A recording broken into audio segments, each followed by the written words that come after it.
The heir to the heavenly demon cult is consumed by guilt, his mind weighed down by dark thoughts. He is convinced that the recent disturbance in the cult's energy is a problem beyond simple repair. He curses himself as a worthless disciple, his confidence shattered by a flawed lower nucleus, a congenital defect that has plagued him since birth. Still, he has devoted his entire life to mastering the mystic arts, earning the title of cult heir to honor his mentor's guidance and sacrifices.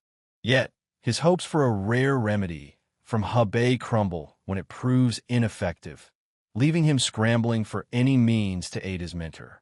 At that moment, Cheon Hajin, the deputy cultist, strides into the room, his eyes sharp and judgmental as they fix on the heir. It has been ages since their last encounter, and his tone carries a sting of disapproval, accusing the heir of inaction during the cult's time of need. The white-haired heir retorts, pointing out that Cheon himself has been absent, roaming the cult's territories for too long. The deputy counters sharply, noting that both the cult leader and the heir are faltering in their duties. The heir understood that his responsibility was to ensure the heavenly demon cult's prosperity. In a hushed tone, he expressed gratitude to Cheon Hajin for his efforts. A nagging suspicion grew within him that Cheon's travels were not merely to observe the lives of others. The heir began to fear that reckless schemes might be lurking behind those journeys. The thought that Cheon would dare attempt his life within his own chambers had never crossed his mind. Mentally, he retraced the events leading to this perilous moment. The heir questioned what could have driven Cheon Hajin to such an extreme act. The odd aftertaste of his drink now unmistakably revealed the presence of poison. Realizing his life hung in the balance, the heir resolved to act swiftly to protect himself and, perhaps, the cult itself. From the shadows, hooded figures suddenly lunged at him, striking in unison with deadly intent. He warned them coldly that if they thought to kill him in his own sanctuary, they were gravely unprepared. The heir added that their attack was futile, as he had already cautioned them against such a reckless move. The silver-haired warrior repels their assault, declaring that the attacker's power falls short of challenging him. The man sharply remarked that Cheon Hajin and his comrades had misjudged his strength. Their preparation was clearly lacking. Cheon Hajin and the elders stood perplexed, unable to fathom how the heir remained so formidable despite the poison coursing through him. He lamented his weakened state, feeling that in peak condition he could have effortlessly defeated Cheon Hajin. Cheon voiced his frustration with the heir, stating that he had failed to realize his ambitions. He added that the elders unanimously backed him. With a mocking tone, the heir questioned whether Cheon Hajin and his allies truly intended to overwhelm him with numbers after poisoning him. Cheon Hajin retorted that if the heir had simply fulfilled his duties, none of this would have escalated. He held the heir responsible for the conflict. The young man was baffled by Cheon Hajin's words. The bearded elder insisted that the decision was made collectively by the elders and the deputy cult leader. The heir denounced Cheon Hajin and the elders for their treachery.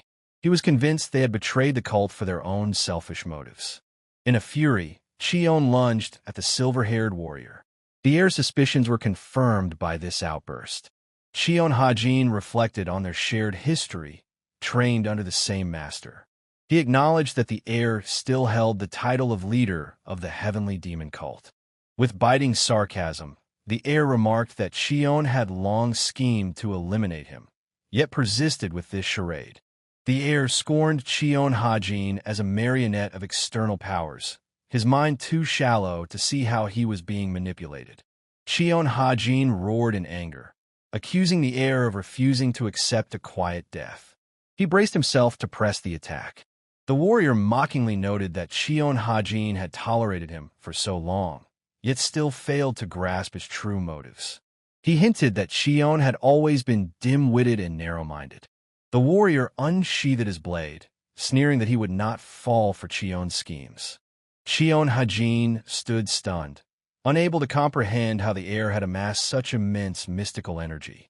The sight defied belief. The heir declared that he had channeled all his mystical power into his sword, infused with the will of the first heavenly demon. He had gathered this energy while fending off the relentless assaults from Chion and the elders. Pushed to the brink of his strength, the warrior warned that escape was no longer an option. He unleashed the soul-burning hellfire, engulfing everything in a blazing inferno. A blood-soaked, blonde-haired figure emerged, gazing at the snow and pondering his own mortality. The heir's mind drifted to the past, murmuring that the scene mirrored the day he first tasted violence and suffering. As a child, the boy endured beatings from older youths. One of them, seething, warned he'd spare the boy only if he ceased speaking of malevolent spirits. The assailant ridiculed the heir, scorning his shattered core and dismissing him as a delusional orphan haunted by phantoms. He sneered that, in the heir's place, he would have ended his own life long ago. The boy brooded over how to endure in this vile world, where speaking the truth invited destruction. Gazing at the demon spirits, the heir pleaded with them, asking when they would finally release him from their torment. Out of nowhere, a figure approached stealthily, remarking that the heir possessed extraordinary eyes. He was a man adorned in lavish garments, wielding a sword of even greater value. Brace for the worst, the boy was surprised when the man began to persuade him that his eyes were not a curse but a rare gift. He called them a blessing and declared the boy exceptional. The heir recalled the first moment he felt kindness in his life. Resolving to follow this man, his master bestowed upon him the name Wonbi. The boy discovered a purpose that fueled his will to live. He poured his all into aiding his master, but his frail body buckled under the strain. The warrior contemplated the grim truth that his body would soon crumble to dust. He knew he had to find another path to survival. The heir resolved to employ the forbidden Zoroastrian art to reincarnate into a new form. He understood the peril of this choice, yet saw no alternative. Wonbi invoked the forbidden art, funneling the last of his mystic energy into the demon dragon sword. He knew this was his final gamble. The boy awoke in his new body, racked with weakness and pain. Though the rebirth succeeded, he realized this new vessel was far from perfect. Wonbi heard a voice calling his name. The irony struck him that this new body shared his name, a twist of fate that felt almost mocking. He halted the woman striking him, piecing together from the memories of his new host that she was his stepmother. The heir observed that his new body possessed a weaker energy core. He saw this as an opportunity to cultivate fresh abilities and restore his eye's power to command the dead. Wonbi swore to safeguard his master and prove to his betrayers the gravity of their mistake. He was prepared to go to any lengths for vengeance. The Sichuan Tang clan, a dominant force among the 6 great clans of Murim, holds sway over the region. They reign as the overlords of the Sichuan Murim. To the west of the Tang clan lies the front line of the Murim Central Plains, standing in opposition to the heavenly demon cult. The Tang clan's vanguard is spearheaded by the Tempest Squad, a forward unit that advances ahead of the main army. Tang Hosen, a prominent leader of the Tang clan, commands the Storm Squad, anchoring their strategies in calculated precision. The Tang clan's economic and strategic hub lies in Nine Dragons County. Dark Lord Tang Munhawk, the clan's leader, delegated command of the army to Tang Hosen. Tang Hosen had 3 heirs. 2 were born to his lawful wife, Nampon Sanyong. Tang Hosen's first child was Tang Kyujin, and his third was Tang Yuchang. The second son, however, was born to a servant girl, the result of a drunken lapse. The heir was reborn as this clan's illegitimate child.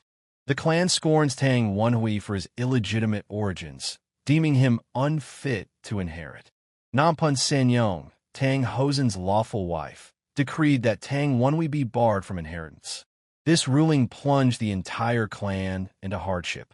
Tang Wenhui pleads for mercy, hoping the mistress will soften and impose a lighter punishment. A servant, furious, yells that his earnest advice goes ignored, but his words fall on deaf ears. Tang Wenhui issues a stern warning that anyone who lays a hand on him again will face severe consequences. Tang Wonhui turns to Hyom Sai, a friend of his mother, hoping he will act justly. He recalls his mother's warmth and compassion. Hyom Sai vows to serve Tang Wonhui and the second lady faithfully, making preparations to fulfill their commands. Tang Wonhui recognizes the fragility of his standing within the clan. He resolves to carve out his place despite the mounting challenges. Tang Wonhui is stunned to feel his hand trembling from the beatings, confronting the frailty of his new body. The heir realizes that beyond his weakened form, he lacks any allies in the clan, a situation worsened by the mistress's relentless harassment. Determined, he plans to build his inner strength and prove his worth. Yet, the demonic legacy in this body prevents him from harnessing the Tang clan's energy. Tang Wonhui acknowledges that his body cannot yet channel the upper meridian. He recalls the technique to redirect energy into an illusory realm. Guy decides to use the thousands of years old secret archive of the heavenly demon cult as a suitable cultivation space.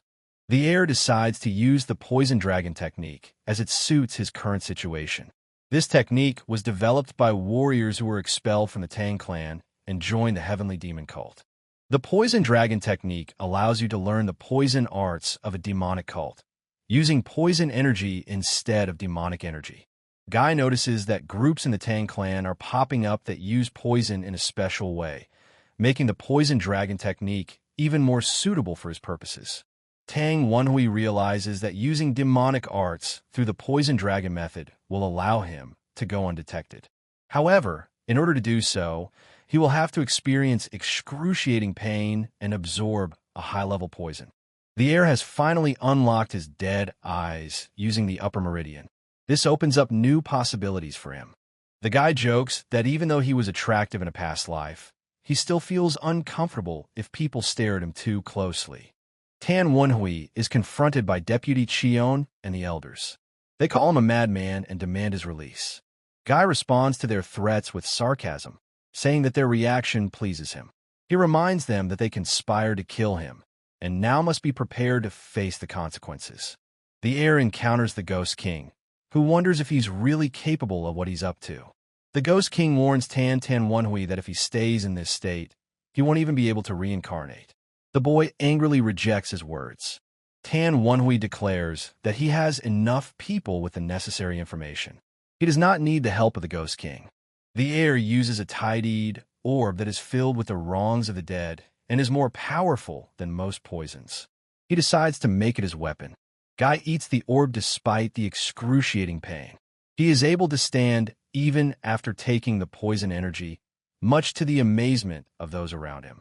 Tang Wonhui declares that the vice head of the cult has become fertilizer for his poison dragon.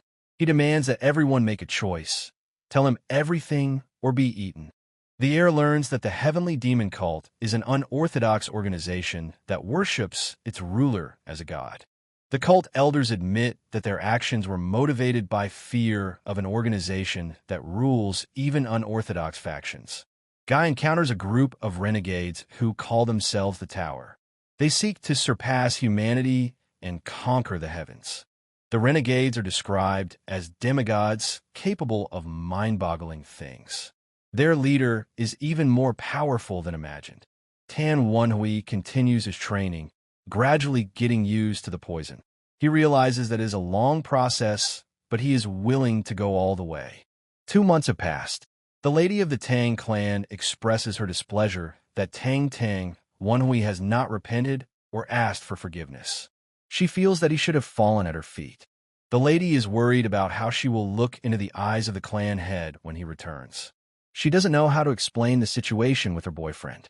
A woman of the Tang clan notices that a man has become interested in the situation in Jiang, especially the unorthodox and demonic factions. This makes her suspicious. The lady suggests that someone more powerful may be behind the heir. She believes he could not have survived without help.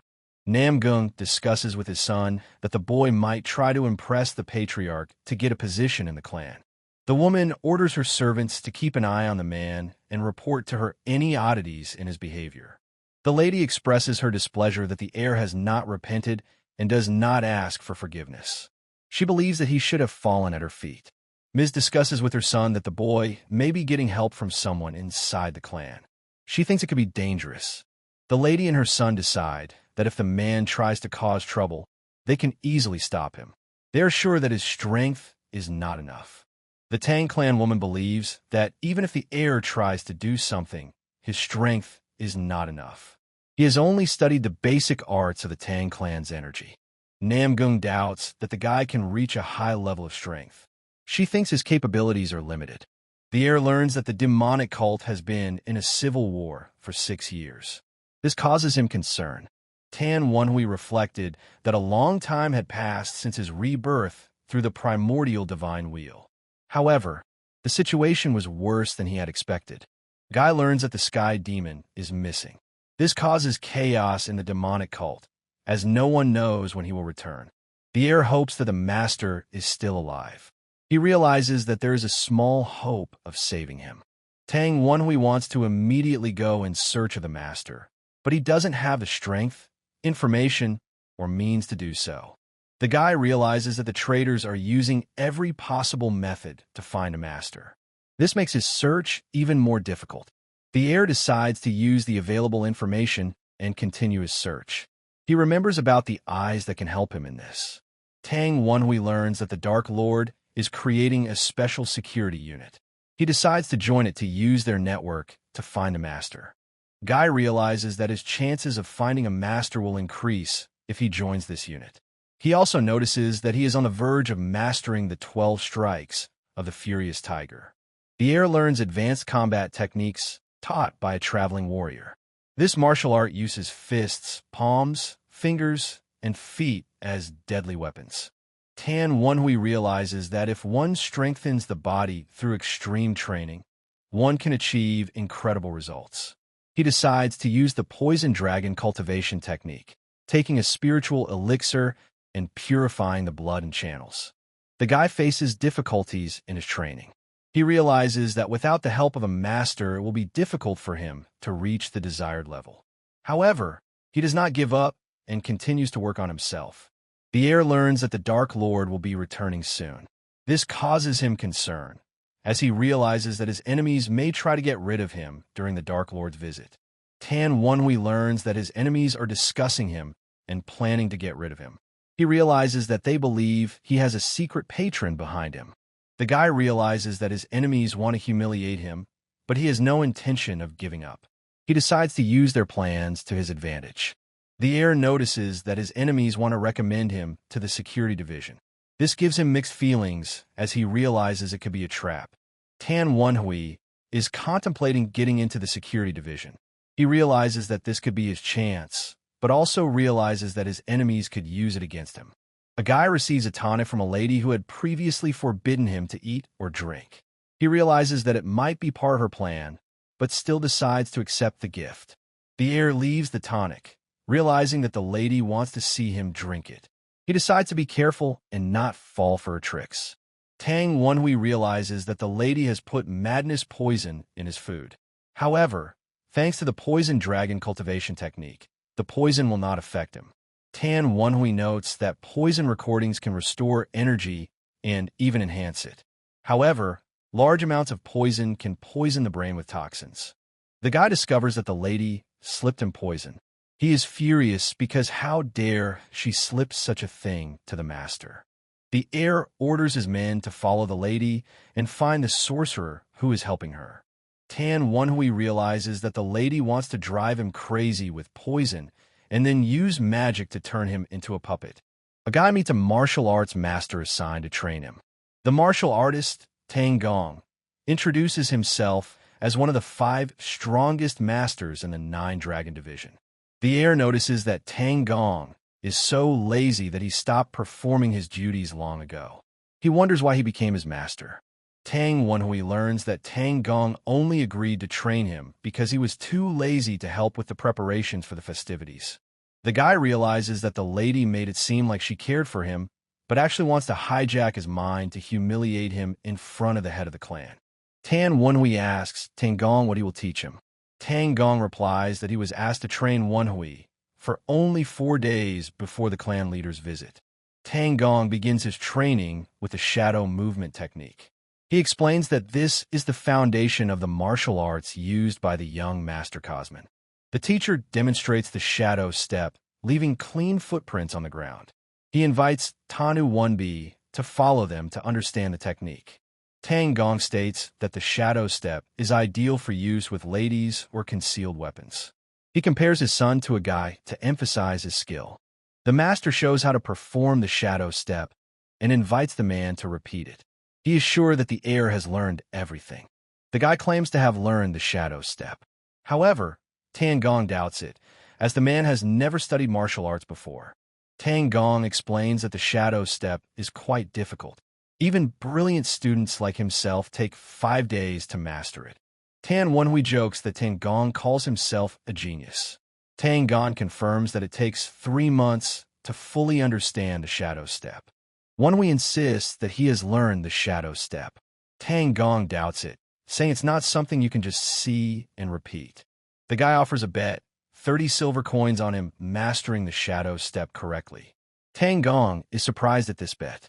Tang Gong remarks that a bet of 30 coins is almost 3 months of a man's salary. He believes that shadow stepping is a priceless martial art, and it is unwise to bet on it. Tang Wenhui jokes that the Furious Wind Warrior himself said that it took him 5 days to master the shadow step. He decides to continue training on his own. Tang Gong stops the guy, saying he knows how to hurt his ego. He agrees to the bet, but warns that he'll take the money as payment for disrespecting the martial arts. The heir asks if Tang Gong has agreed to the bet. He says yes, but on the condition that the money will pay for his disrespect. The guy notices that Tang Gong was going to have a drink tonight. He jokes that maybe he shouldn't be in such a hurry. Tan Wenhui notices with irony that his coins have also been seized. He realizes that the dispute could turn against him. Tang Gong, watching the man, is amazed at his ability to master the shadow step so quickly. He wonders how it's possible, since he's never studied martial arts before. Despite his surprise, the master decides that he cannot allow his student to surpass him. He declares that the heir is too brilliant for such simple tricks and hints that he has more complicated techniques. The master suggests that the man try his hand at more advanced techniques to see how far he can go. He is confident that his experience and skill will allow him to save face. Guy reflects on the fact that although he never personally studied martial arts, his life as a cult heir allowed him to observe many masters. This has given him the opportunity to memorize many basic techniques. He says that he has met many masters and memorized their techniques. This explains how he was able to steal the purse from Tang Gong despite the difference in strength. Tan Wenhui realizes that his success may be due not only to his talent, but also to the help of spirits. He decides to use this connection to continue his training and empty Tang Gong's wallet. He decides that in 4 hours he will show Tang Gong what he can do. The heir intends to use all the techniques available to him to prove his skill. He decides to use techniques such as the soul-chasing butterfly and the 12 spins of the storm to surprise Tang Gong and prove that he is worthy of being his disciple. Tang Gong, though hesitant, recognizes that the boy has the right to learn the storm dance. He remembers how he taught the other heirs of the family and decides that he should not refuse the heir. The heir knows that this is his chance to prove his power and become a worthy heir to the cult. He is ready to use all his abilities and the help of the spirits to achieve his goal. Tang Gong explains that the storm dance is not just a technique, but a show of respect for the unit that is the backbone of the 9-Dragon division. He warns that the path will be difficult. Guy agrees with Tang Gong and is ready to prove that he is worthy of learning the dance of the storm. He knows it won't be easy, but his determination and belief in himself won't let him back down. Tan Wenhui asks Tang Gong if he recognizes his abilities. He reminds him that he is the son of the head of the family and has the right to continue the Storm Squad's mission. Tang Gong, seeing that the man is serious, decides to start training. He realizes that maybe the guy can surprise him, as he already did with the shadow step. Tang Gong, seeing the heir's determination, begins to doubt his initial judgment. He realizes that he may have underestimated the man and decides to give him a chance.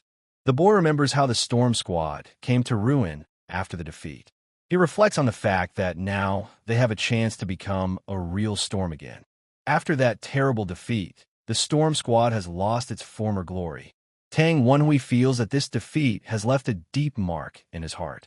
Despite the decline, the man believes that the squad can be reborn again. He feels it is within their power to become a formidable force again. The boy recalls how 20 years ago he buried the dream of the storm in his heart. He did not expect to hear those words from Master Verkia. Tan Wenhui feels his heart awaken again. However, he doubts the sincerity of Tang Gong, who offered the storm dance on a bet. The heir recalls the first time he met Tang Gong 4 hours ago. He wonders if Tang Gong would have agreed to teach him the storm dance if he had asked. Guy notices that Tang Gong may have been hiding his true abilities. He has heard rumors that Tang Gong has changed, but now he sees it with his own eyes. Tang Wenhui realizes that Tang Gong has been hiding his power for a long time. He decides that now is the time to show his hidden powers before the Dark Lord's visit. The heir hears strange words from Tang Gong, which he considers a compliment. He realizes that Tang Gong has seen his true value as an heir. The boy asks Tang Gong if he will teach him. Tang Gong, seeing his determination, realizes that there is no point in resisting. Tang Gong agrees to teach the heir the true dance of the storm. He realizes that this is an important step to revive the squad. The heir officially asks Tang Gong to become his teacher. He realizes that this is his chance to prove his strength and revive the Storm Squad. Tang Gong, as a member of the Storm Squad and a fierce wind warrior, accepts the guy's request. He realizes that this is different from the previous training. Tan Wenhui is beginning to learn the dance of the storm. He feels it will be difficult, but is willing to make every effort to master the technique. Tang Gong offers to change the bet. They decide to bet whether a man can learn the storm dance before the end of the day. The loser has to buy food and drinks. The boy is confident that he will win the argument. He is willing to watch Tang Gong's every move carefully to master the technique. The former members of the Storm Squad promise not to interfere in matters concerning the head of the family's inheritance. They realize that it is important for the future of the squad. Tang Gong realizes that even if the heir continues the tradition of Tempest, he won't be able to support him as the next heir. However, for others, it will mean a new beginning. The heir feels that a new storm is about to appear that could join them on their journey. He believes it will be the beginning of a new phase for the squad. Guy and Tang Gong are joking about the lost bet. Tan Wenhui is confident that he will win and get the teacher to buy dinner. The heir and Tang Gong continue their training. The boy feels that he is getting closer to mastering the storm dance, but realizes that there is still a long way to go. The master jokes that the heir hasn't even treated him to one drink. He teases him by asking what kind of dinner it is. The heir offers Tang Gong another bottle of Archcopa. He jokes that he can't watch all this while sober. Tang Gong agrees, but hesitates whether to go to the Archcon Tower. He realizes that it will be expensive, but is willing to bear the cost. The guy recalls how he had to hold back for 2 months because of the ban placed on him. He feels he can now afford to relax. Tan Wenhui realizes that he can no longer deny himself pleasures. He senses that this is a spell of communication from the revered god Nyamiros. The heir comes to this place to leave a mark. He wants his fellow desperados to know of his successes. The guy realizes that his mission is important not only for him, but for everyone who believes in him. He is ready to continue his journey despite the difficulties. Spidey reflects on the fact that it has been 10 days and there have been no suspicious encounters. He wonders how much longer he will have to sit and watch. Spidey notices a woman in the uniform of the Shawnee sect. He realizes that this is probably the first daughter of the Tang clan, Tang Kyujin. Spidey worries about how things will develop if she meets Namgong's daughter. He hopes the baby is okay. Spidey realizes that now is not the time to worry. He decides to make a good impression on the young master and ask him to be more lenient. The sister blames the lady. She says that her actions hurt others and that she locked him in his room and forbade him to eat. Spider hears that the focus needs to be on the Dark Lord. However, Kyujin realizes that this is no excuse for mistreating others. Spidey faces accusations that he didn't even know the helpers existed. He is told that they try to kill someone. Spidey hears that Y is being called illegitimate. He decides to reveal the truth to protect him. The lady asks to wait. She says that Tang Kyujin has always been too soft, but that worsened after she joined the Qingqing sect. Spider ponders how to report the situation in the family. He realizes that everything looks like a mess. Spidey notices that someone is around. He decides to leave, but is worried about what she plans to do with the skill. The heir had been monitoring her through his spirit for 10 days now, but there was no news. He expected communication through the revered demon god mythos. 1B suggests that either these people are gone or they cannot act because of some limitation. Tan Wonhui realizes that the situation is clearly not good. He decides that he needs to get stronger or else he won't make it. Wee hears praise for his weapon skills. He is told he is doing well, but he is still not satisfied. The heir learns that the technique of scattering flowers is a tango technique. He understands why the movements are so disparate.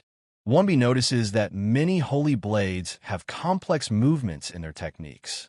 He realizes that he still has much to learn. Tang Wonhui learns that the Tang clan is known for their flammable weapons and poisons. He realizes that this could be useful in his mission. We notices a similarity between the two concepts. They both use tools. He realizes that this could be the key to his success. The heir ponders that even though martial arts techniques are different, the Tang clan's weapon techniques are just as good as others. He wonders how best to distribute his weight in his movements. Wonhui realizes that alliances to effectively use poisons and hidden weapons are important. He also wants to learn the Nine Heaven Demon Sword, which is divided into parts. Tan Wonhui wonders if he will be able to effectively use the sword that was only a dream in his past life. He realizes that the study of poisons will have to be postponed. Wai remembers Kyujin, a man from the Nine Dragon clan, who treated him as his own. The heir receives many letters from the sister, even after he became the heir. He hopes that their good relationship will continue. Wonhui hopes that Tan Kyujin will maintain a good relationship with him. However, he realizes that he will now have to confront Namong Sanyang.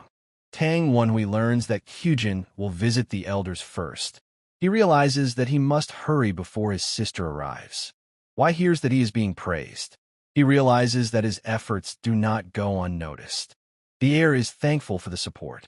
He realizes that his path will be difficult, but he is ready for it. Wonhui learns that the poison taken 10 days ago should have completely poisoned him. However, he realizes that even if he tells him now, his enemy will not be able to recover before the Dark Lord's visit. Tang Wonhui learns that when Sister turns 30, she will become the official heir to the Nine Dragon Division. This piques his interest as he realizes that this could affect his plans. Wai reflects on Kyujin, who is too frivolous for the role of heir. She has joined the Shangqing sect and has not studied martial arts, making her an unsuitable candidate. The heir decides that it would be fair for him to take the position of heir. He is sure he can handle this role better than Sister. Wonhui receives a letter from the White Pavilion. It is addressed to Tang Yuchang and contains a challenge to a fight. This gives him mixed feelings. Tang Wonhui realizes that the letter might be poisoned. However, he notices that the sender did not use poison, but simply challenged him to a fight. Wai decides to refuse the challenge. He realizes that the sender has ulterior motives and doesn't want to become a puppet in someone else's game. The heir hears that he is being accused of cowardice. He is ordered to immediately send someone to the White Pavilion to deliver a message. Wonhui learns that there will be a fight tomorrow at noon in the second training room. His opponent threatens to personally put his head in the steelhead. Tan Wonhui wonders what exactly was written in the letter to cause such a reaction. He doubts that a person with so little patience could become an heir. Wai decides not to stop his brother. He thinks it will be incredibly exciting to watch the events unfold. The heir is preparing for a fight with his brother. He intends to beat him to teach him a lesson. The sister talks to Yuchan and asks him about the battle with her brother, Wonhui. Kyujin doesn't understand anything. She is shocked and wonders if Wai started it and how he was able to do it.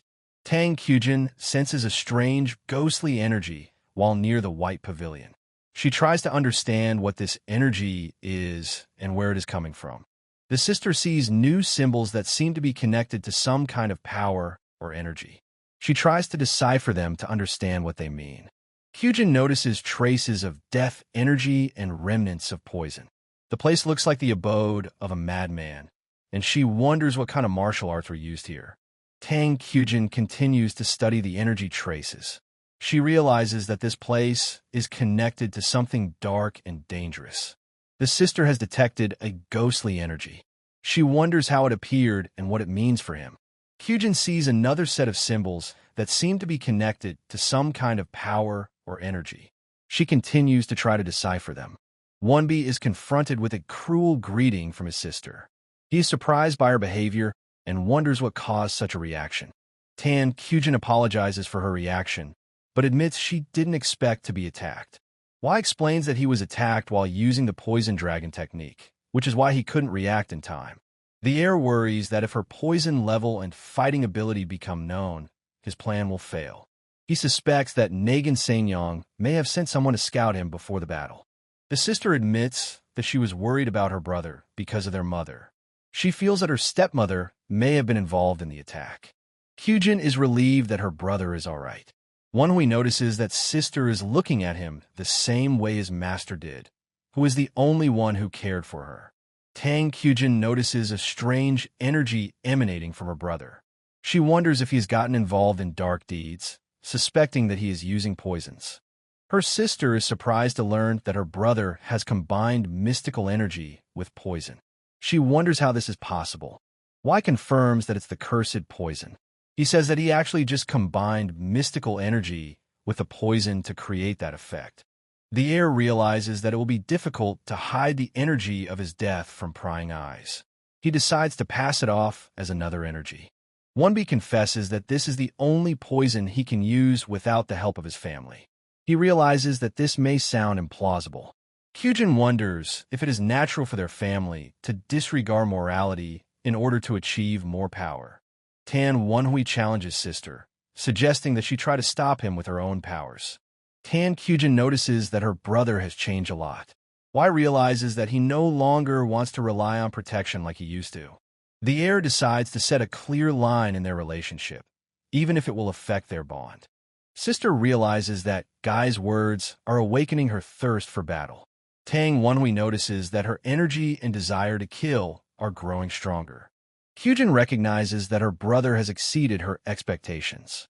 Wai realizes that this energy is the great power that breaks down barriers.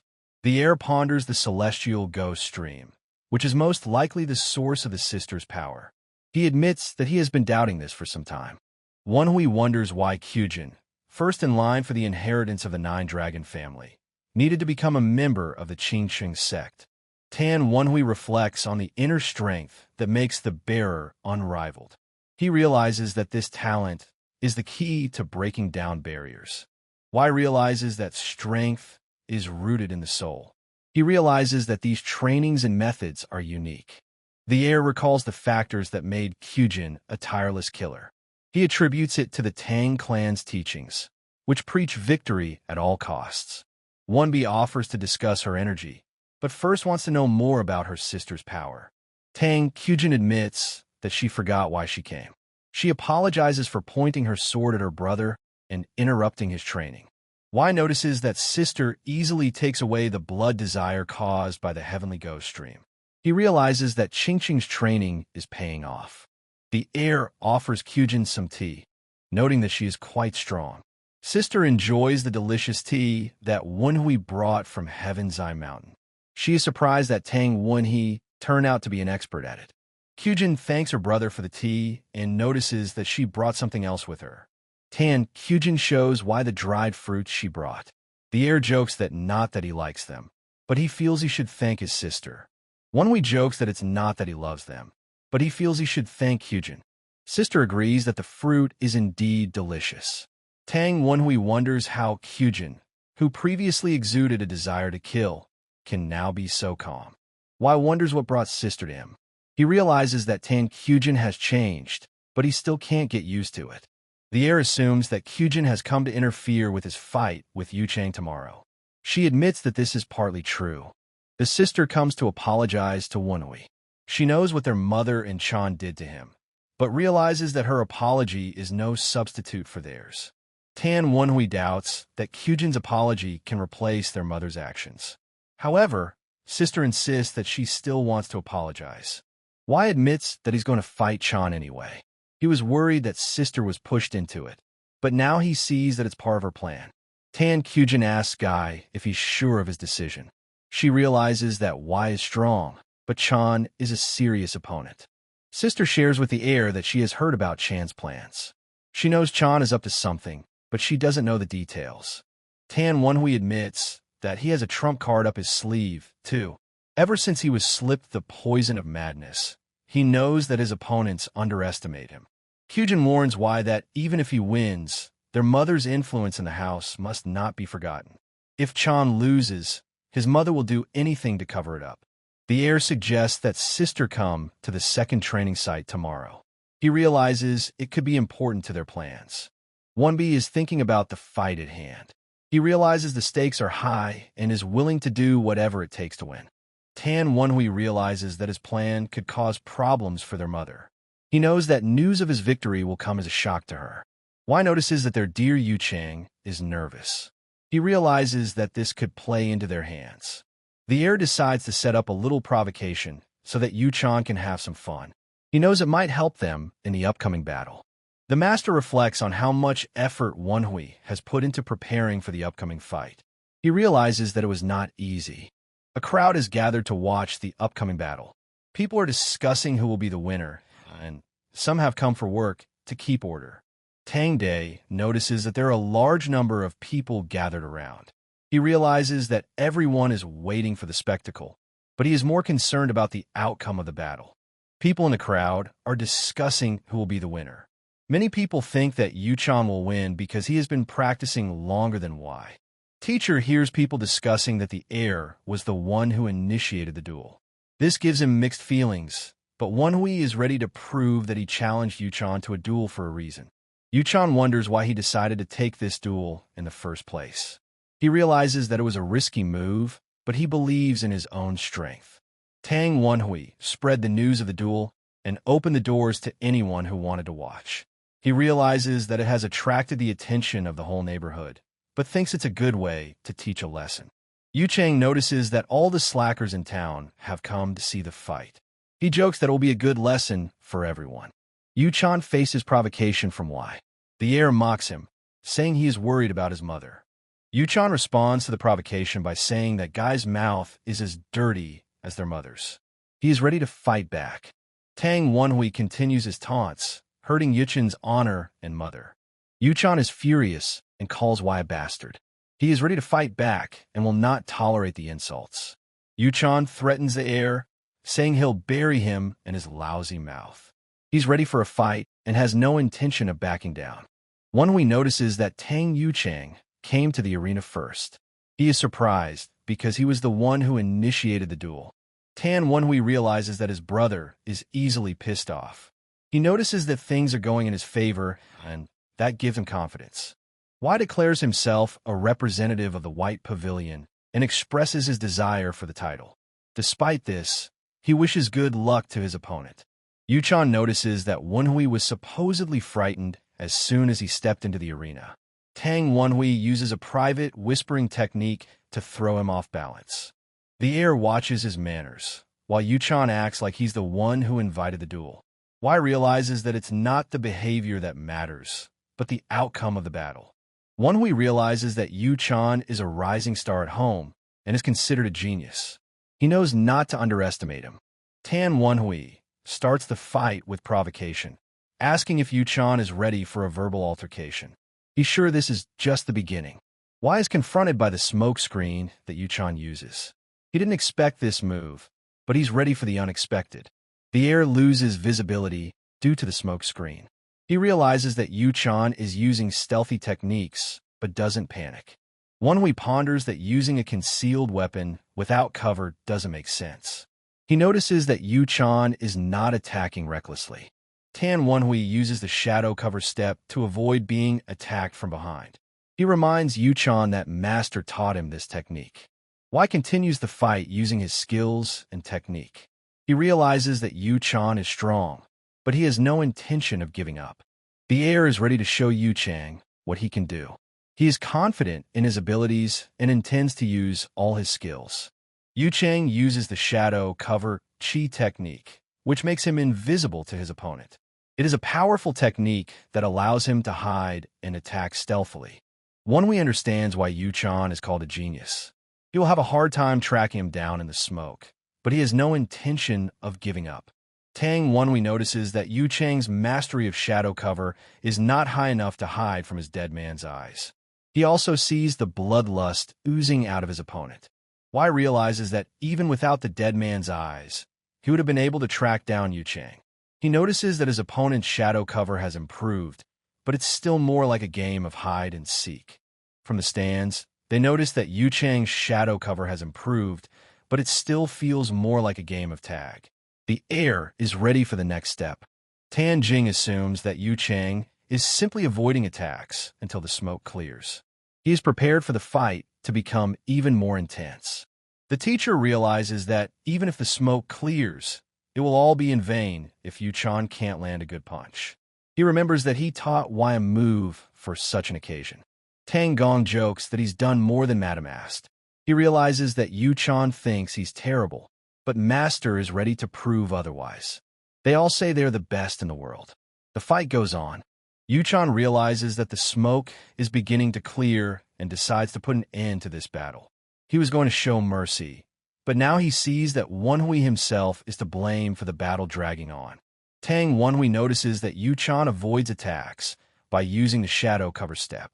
However, he is sure that his next attack will be unstoppable. Wai prepares for the decisive attack. He is confident that Yu Chan won't be able to avoid this blow. Yu Chan uses a downpour of pear blossom needles. Everything explodes: dust, smoke, and light. Yu Chan uses the heavenly nymph color scattering, and everyone around is shocked, Sister in particular. The heir praises Yu Chan for his skills, but realizes it's time to end the battle. He is ready to deliver the decisive blow. All the people are confronted by a powerful wind that rises in the arena. They're surprised by this technique and try to understand what is happening. Kyujin realizes that this is the technique Wenhui learned yesterday. Even she can't see it properly because of the ghostly and poisonous energy. The sister finally realizes what technique Wai had been practicing all along. It was the storm dance. Yu Chan is shocked by what happened. He can't believe that the heir was able to use such a powerful technique. Yu Chan ponders how Wenhui was able to learn the storm dance technique. He recalls that even he and Kyujin couldn't learn it. Yu Chan realizes that someone has provided Wai with an excellent teacher. This explains how he was able to master such a difficult technique. Tan Wenhui rushes in sharply and punches Yu Chang. He couldn't do anything. So fast was that punch. The heir throws Yu Chang back a few meters using the storm dance. The impact was very strong. The crowd is shocked that young Mr. Yu Chang lost to Wenhui in just one punch. Everyone recognizes that it was a really good punch. Wai hears people discussing his victory. They recognize that the outcome of the fight was unpredictable. The master explains that Yu Chang has everything he needs to win, but he couldn't resist the heir's technique. He realizes that it wasn't just a random punch. Tang Te cries out that Tang Gong can't just brush off his question like that. He has to answer it. The teacher notices that the wind he feels is reminiscent of one they felt once. Tang Te wonders if Wai might have the same talent as their ancestor. The master ponders that Wenhui has learned how to create a storm in just 10 days. He realizes that these are still only preliminary findings, but should he continue to watch him?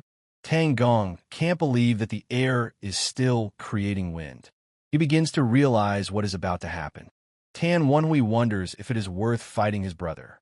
He realizes that it could be dangerous, but his heart demands a battle. The crowd learns that the sister, Kyujin, has returned from Qingqing.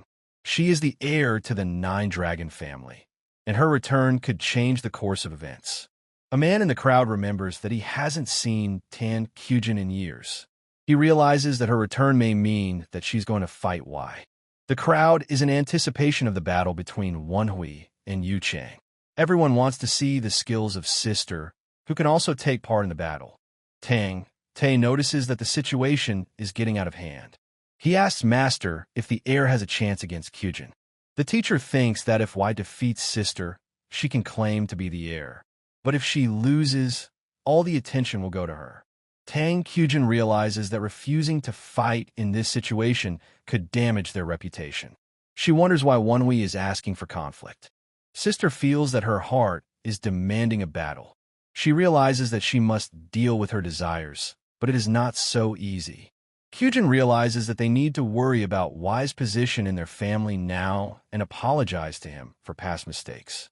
The heir wonders why Sister is so worried about a battle that doesn't lead to death. Wonbi notices that Gong might just be enjoying what is happening. He realizes that she can barely contain her emotions. Tan Wonhui sees Sister enter the arena. He realizes that the battle is getting even more intense. Tang Xiujing introduces herself as an heiress of the Nine Dragon family and a swordsman trained under the Qingqing sect. She specializes in the techniques of the lonely in the world and lightning cutting blade. Sister expresses her hope for a good battle. Y is introduced as the second successor of the Nine Dragon family from Confronting. The heir asks for mentoring from his rivals. He notices that Gong likes what's going on. Tang Gong admits that she hasn't been this excited in a long time. She feels energized by the battle. Wonbi notices that Sister wants to fight him. He realizes that it will be a serious test. Tan Wonhui realizes that Gong wants to fight him. He is ready to accept the challenge, but knows it won't be easy. Y realizes that a battle with Sister is inevitable. He is prepared for it to be a difficult challenge. Tang Gong realizes that the seal of the early wind blade stopped Guy's sword that day. She wonders if she will be able to swing the sword freely now. Sister feels that her skills are superior to her opponent. She wonders what other advantage Y can gain. The heir uses the art of shadow cover. He realizes it may be the key to his success in future battles. Tan Wonhui surprises Gong with her knowledge of Chan's skills. The sister realizes that her brother has exceeded expectations. Tan Gong realizes that Wonhui still hasn't fully mastered his skills and attacks him even harder. Y ponders the power of Qingqing's sword art. He realizes that it is not just a random technique, but the result of effort. The sister decides to show her secrets. The heir also activates his energy, decides to show its full power to Gong. Tan Wonhui begins to use the poison dragon technique. He realizes that it can give him an advantage in battle. Wonhui unleashes the ghost dragon's energy. He feels that this may be his last chance to win. Tang Gong realizes that this is the same poisonous aura, the same ghostly energy. She runs forward to attack Y. The sister stands in full fury and points her sword towards the air. She says that the person with this energy is the one she wants to fight. Gong allows a strike, but only one. Wonhui notices that Sister's aura has changed beyond belief. Tang Wonhui sees the murderous energy of Azul's ghostly aura merged with Qingqing's sword aura. He feels a strange sensation as if he's looking at a wrangler dressed in angel robes. Y decides to settle for the first strike to take control of the battle. He realizes that his storm, with which he defeated Chan, is now much stronger. Tan Wonhui realizes that his technique is too obvious. He decides to be more careful, and thanks for the advice. The heir ponders the explosive speed of the storm dance, mixed with the secret arts of the Tang clan. He realizes that it creates a killer technique. Wonbi realizes that against a stronger opponent, this technique would be risky. He decides to use the technique for multiple attacks. Yuchan watches the battle from the side. He shouts with rage that Tang Wonhui is a damn bastard. Y uses explosive storm speed and momentum to speed up the rotation. He applies 12 strikes of Furious Tiger. Tan Wonhui continues his attacks, but realizes that he doesn't have to give his opponent any distance. He wonders if he should expect a counterattack. The heir faces a powerful opponent who uses a lightning fast blade in his technique. He realizes that the battle is becoming increasingly difficult. Wonhui wonders if he can handle such a powerful attack. He realizes that he must be careful. Tang Wonhui hears taunts from Yuchan, who is sure that he is not capable of more. He decides to launch an attack despite his doubts. A man from the crowd notices that young Master Yu Cheng has finally come to his senses and sits up, holding his head. Yuchan hears that Y has not only knocked him out, but is fighting on equal footing with the sister. He realizes that this is a serious challenge. Yu Chang realizes that Kyujin might lose. He can't let that happen and decides to continue the offensive. The heir realizes that time is running out. He decides to continue the offensive, so as not to miss the chance to win. Tang Kyujin notices that Wonhui is too focused on the sword. She realizes that unarmed strikes are different from Qingqing's style. Sister recalls studying the arts of the Tang clan 5 years ago. She realizes that the combination of the Qingqiang sword and the Tang clan's 100 strikes method can be a powerful weapon. Wei realizes that the two opposing martial arts merge perfectly in an attack. This is the power of Azul's ghostly strike. Tan Wonhui feels his body go numb with every heartbeat. He realizes that this could be the result of his technique. The guy hears that his attacks are not like standard attacks. He is told that he reads his opponent like a seasoned warrior. Tan Wonhui realizes that his experience in hundreds of battles makes him stronger. He jokes that it's true. Wei recalls that he was once a young Wonhui who had no fighting energy. Now he uses mystical arts out of the book. The sister notices that her opponent is up to something. She sees a beautiful smile, but realizes there is danger behind it. Kyujin ponders about what their dear Wonbi will do now. She feels that the situation is becoming increasingly tense. Guy realizes that the enemy's attacks are not aimed at vital organs. He feels that this may be part of the strategy. Tan Wonhui is grateful for Sister's good intentions, but realizes that he has no reason not to use it against her. Kyujin notices that the wind deflected by the impact is circulating in front of her, restricting her movements. She realizes that this could be dangerous. Nurse says that Wei has learned how to use the storm phase in such a short time. She realizes that this is a major accomplishment. Tang Kyujin realizes that the situation is becoming dangerous. She is prepared for the battle to become even more intense.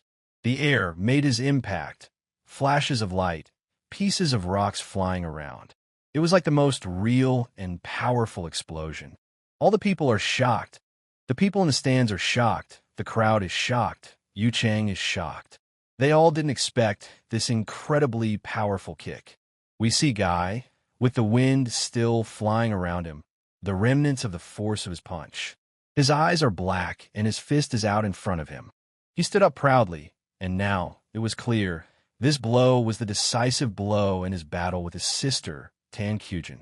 Tan Wonhui had won the victory with the help of his powers. After a tremendous impact, the dust from the explosion settles, and the Wonhui tank becomes visible. Everyone in the stands and around is in shock. Tang Day asks if Kyujin is okay. He notices and wants to make sure she's okay. The master notices that everyone is surprised not only by Wei's strength, but also by the flash of light that occurred during the battle. This adds even more intrigue to what is happening.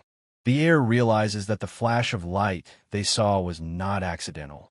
This adds even more mystery to what is happening. Guy wonders if what happened is fair. He realizes that the battle is becoming increasingly complex and unpredictable. The sister confesses that she wanted to hide the sword until she could figure out Tang Wonhui's plan. But now that he's seen it, there's no point in hiding it. Tang Kyujin shows off her strength as she transitions into her early form. What is not surprising is that she is the heir of the 9 dragons. Yuchan notices that he has always had faith in her. He realizes that Kyujin is now ready to show her full power. Sister declares that Wei doesn't stand a chance anymore. She uses the Qi sword technique to quickly end the fight. Tang Kyujin regretted that the fight would end so quickly. She wanted to enjoy it longer and see what her brother was hiding. The heir realizes that the fight will be over in the next instant. He recalls how his earlier Wine's sword technique blocked Kyujin's attacks until now. Tan Wonhui realizes that he can't use his true fighting skills to their full potential. He is left with only one option to confront the sister. Kyujin feels her heart beating faster. Wei is a little flustered, but realizes that only a true martial arts warrior can handle a situation like this. Sister says that only those who are crazy about martial arts can call themselves true warriors. Guy reflects on the fact that after his rebirth, he was too focused on mastering the martial arts. However, the life of a warrior he envied was not what he expected. Tan Wenhui realizes that the life of a warrior he envied is not what he imagined. This causes him to reflect on his true desires. Why ponders his emotions as he fights Kyujin. He wonders how to express everything he feels and how martial arts affects sister. The heir notices how martial arts affects Tang Kyujin. He can feel the excitement and fighting spirit rising within him. The boy confesses that this is why he wanted to become a warrior, to feel it all. Kyujin notices that his breathing is normal, and he is ready to continue fighting. They simultaneously drew their weapons and headed at each other with a firm desire to win. Tan Wenhui realizes that sister intends to end the fight in one blow. He decides to use his most powerful attack in the form of Storm Dance, combining it with spectral energy. Wai ponders whether his skills are enough to fight a martial artist at the early peak level. He realizes that this is a serious test. The heir wonders if his strategy is working. He doubts, but continues the fight despite the uncertainty. Tang Yuchang feels frustrated because the gap between him and Kyujin has widened. This makes him wonder about his own capabilities. The guy is surprised, but realizes that he has been waiting for this moment. He is ready for decisive action. At the decisive second, Qi leaves the sister's sword. This becomes the turning point of the battle. Tan Wenhui notices that Kyujin's sword has become a common weapon. This gives him a chance to win. Wai realizes he can't move his arm. He ponders that he can usually win by breaking the swordsman's weapon. The heir realizes that this is not the end. He remembers that sister is the possessor of Azul's ghostly stream. The guy is sure that Tan Kyujin will never stop because of such small things. He is ready to continue the fight. Tan Wenhui decides to put all his remaining energy into one powerful punch. He realizes that this is his last chance. Wai uses the Thunderwind cannon shot technique. Kyujin recognizes that he is indeed the best. The tribunes notice that the heir's opponents are overconfident. They realize that both could be seriously injured. Guy ponders meeting the head of the clan in a combat situation. He wonders how it will affect the outcome of the battle. A sister greets the head of the 9 dragons. Tang Wenhui realizes that this man is his father and the leader of the clan. Wai repeats his greeting to the head of the 9 dragons, Tan Hosen, realizing the importance of this moment. Kyujin greets the head of the 9 dragons. She talks about stopping to avoid seriously injuring each other. The heir greets the head of the 9 dragons, realizing that this is his father and the leader of the clan. Tang Haosan appears on the battlefield. The guy notices that he has become much stronger since the storm's decline. Tang Wenhui reflects on the strength of the Tang clan's organization. He compares the squad leader to an elder of the heavenly demon sect. Wai admits that this man is so powerful that he couldn't even plan on defeating him in his past life. The heir wonders what he is doing here. He feels that his gaze has been too intense. Tang Haosan asks if there is a place in the 9 dragons where he is not allowed to enter. He is worried about his poor martial arts skills. The guy says he was just worried that Haosan, seeing his poor martial arts skills, would take offense. Tan Wenhui feels that everyone is shocked by his response. He thinks it is a reasonable response, especially from an illegitimate child. Tan Hosen says he didn't feel anything while watching Wai fight. The heir notices that Tang Haosan's words sound like those of a real father. Kei-san also mentions that he has seen some changes in Parn. Tan Hosen expresses disappointment in the other clan members, Tang Gong, Tangjin, and Tan Te. He feels that they could have acted better. Tan Hosen criticizes them for being slow to react. He encourages them to keep working on themselves to become stronger. Tan Wenhui asks why sister looks so depressed. He tries to understand what is going on with Kyujin. Wai notices that his father has suddenly taken an interest in the child he had previously ignored. He also remembers how his father turned his back on his son, who did not live up to his expectations. The heir asks how the food situation is. He jokes that it looks like she hasn't been fed in days. Kyujin states that she's growing up and therefore should eat meat and drink what she wants. She refers to Taoism to emphasize her point. The guy jokes that she needs another glass. He cheerfully asks for more, savoring the moment. Tan Wenhui asks about the older brother mentioned above. He is curious, but his interlocutor asks him to stop asking. Y notices that his interlocutor did not mention his older brother's visit to the head of the clan. He realizes that they will have to meet and wants to know more. The heir discusses rumors that the Dark Lord is trying to create a new special unit. He suggests that this could affect all the sects and clans in Sichuan. Guy ponders why they can't trust the sister.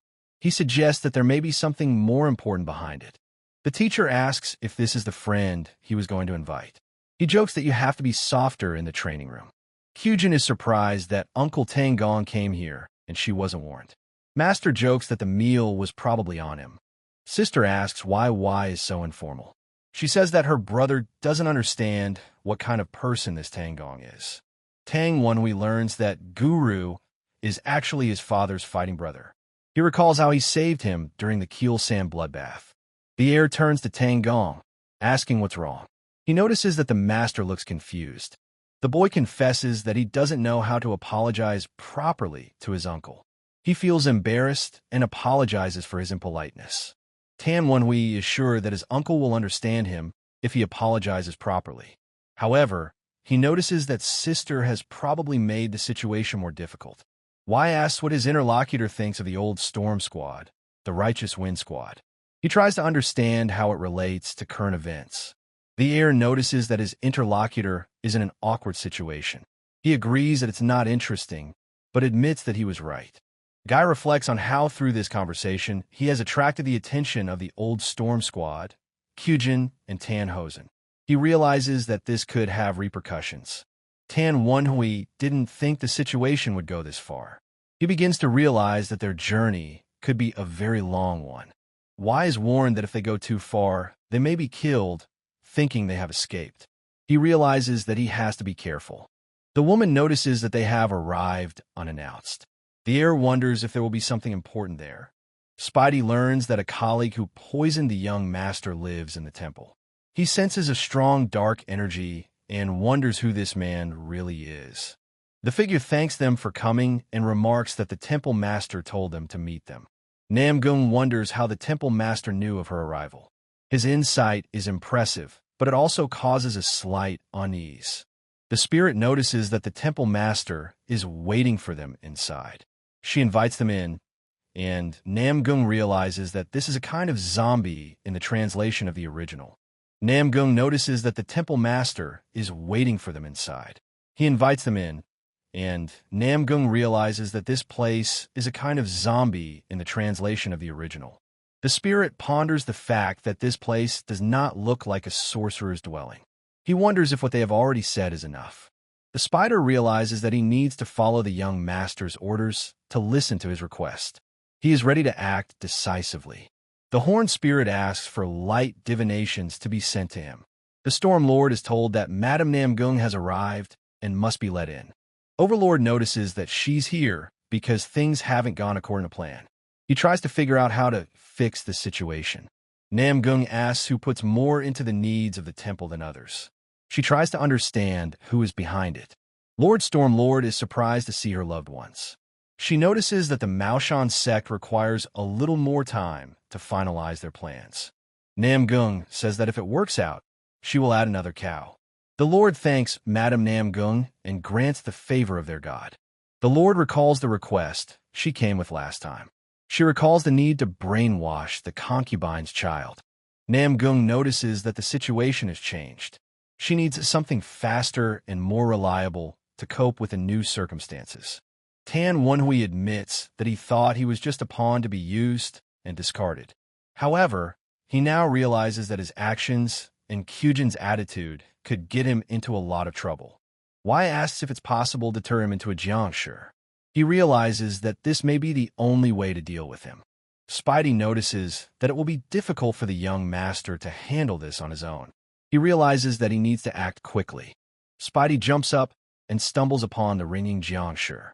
He realizes that they could be a serious threat.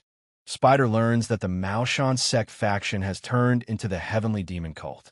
This adds more complications to his plans. The Lord says that Namong is haunted by unusual ghosts. She feels that the situation is becoming increasingly tense. Namong adds another box to the payment. She demands that her interlocutor reveal the identity of the puppeteer behind all. The Lord asks why they should look for a patron when he can appear on his own. She tries to figure out how to proceed. The arrival is ordered to capture an escaped ghost and find the sorcerer behind it. He realizes this is an important assignment. He accepts the assignment, but notices that the ghost has proven to be nimble. She realizes that catching it won't be easy. The hunter notices that the ghost is pretty nimble, but he's not about to give up. He is ready to use all his skills to complete the task. Spidey senses an extremely unpleasant energy. He realizes that he has encountered something dangerous. Spidey warns the young gentleman to save himself. He realizes that the situation is becoming critical. Tan Wenhui asks Sister at the White Pavilion if she's really going to leave.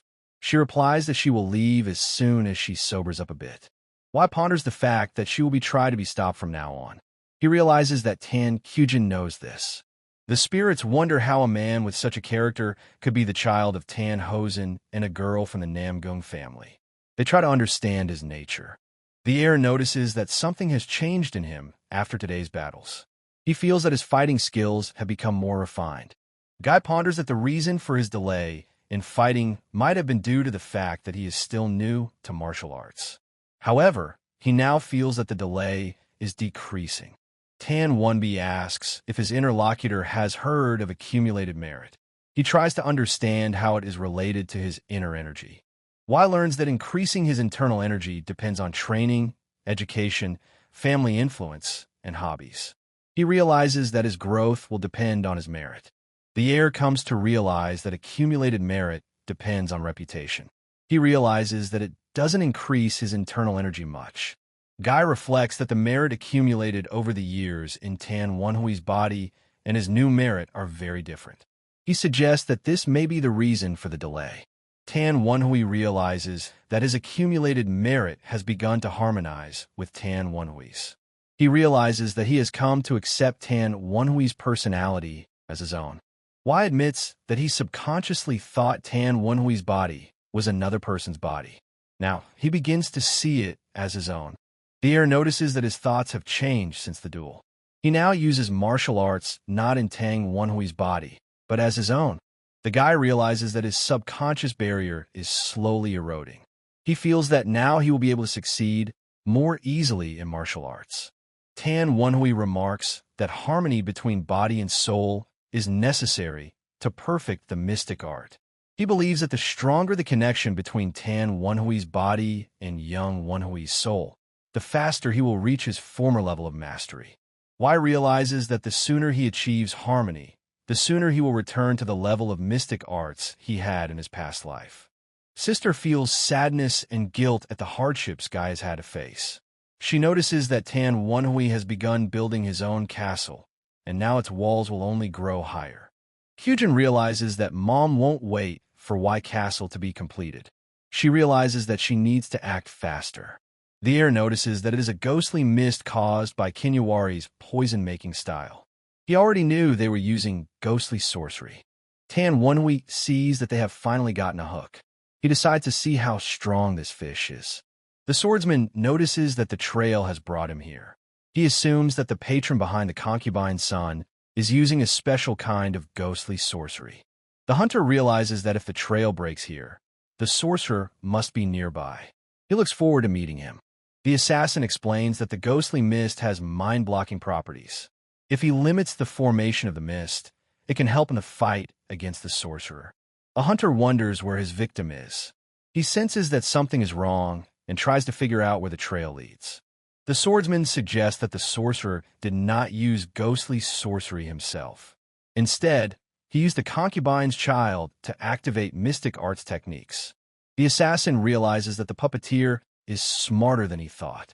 If he attacks the puppeteer is bound to show himself, but otherwise he can't sense anything around him. The hunter notices that someone else is nearby. He is prepared for the unexpected and continues to monitor the situation. The boy realizes that this is a really big fish. He wonders if the deadly swordsman and Gu Jiao were sent after him. Tang Wenhui realizes that this is definitely Blackbone's ghost, and his swordsman looks like a deadly opponent. Wai ponders whether Sister is in control of the situation or just doing her duty to destroy her enemies. He He tries to understand her motives. The hunter senses Qingqing's sword energy. He realizes that Das Qingsheng is in the area and will probably intervene in the situation.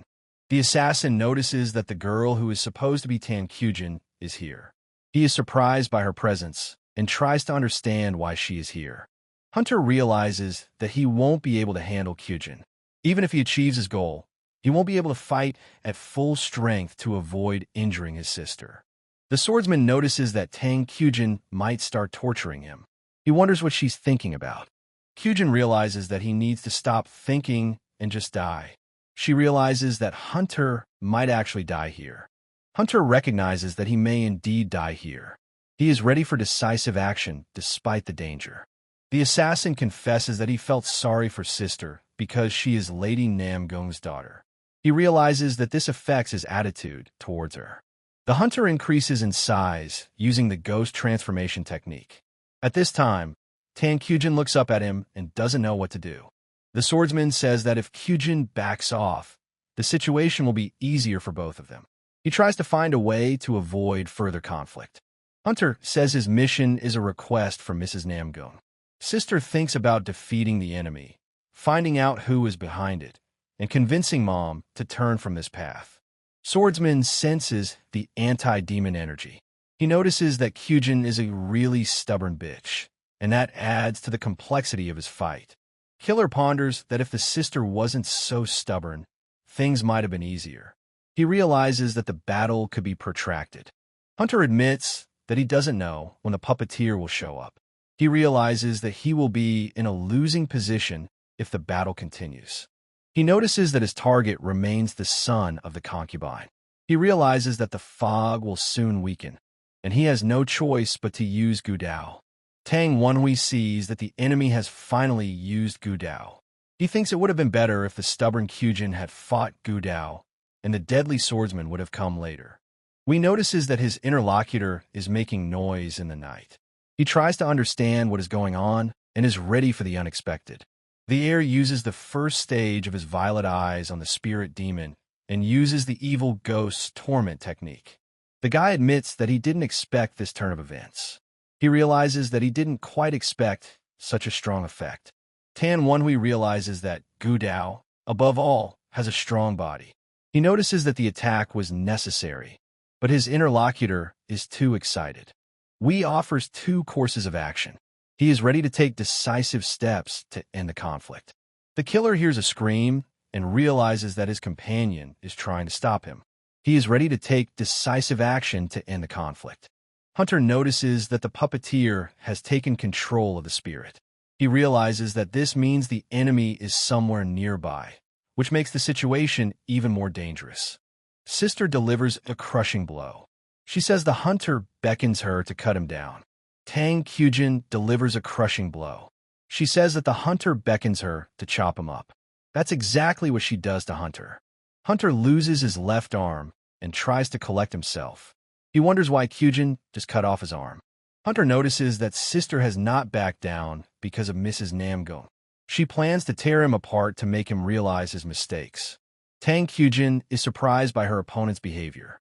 She wonders how Taoists, who are supposed to help others, can behave like this. The swordsman yells at the ghost, calling it a mindless bird. He tries to understand why the beast, which is releasing ghost mist, is behaving this way. Kyujin realizes that she needs to get rid of the remnants of the ghostly fog. She is ready to use a crushing blow to destroy the evil. The assassin notices that the ghost transformation technique is dissipating.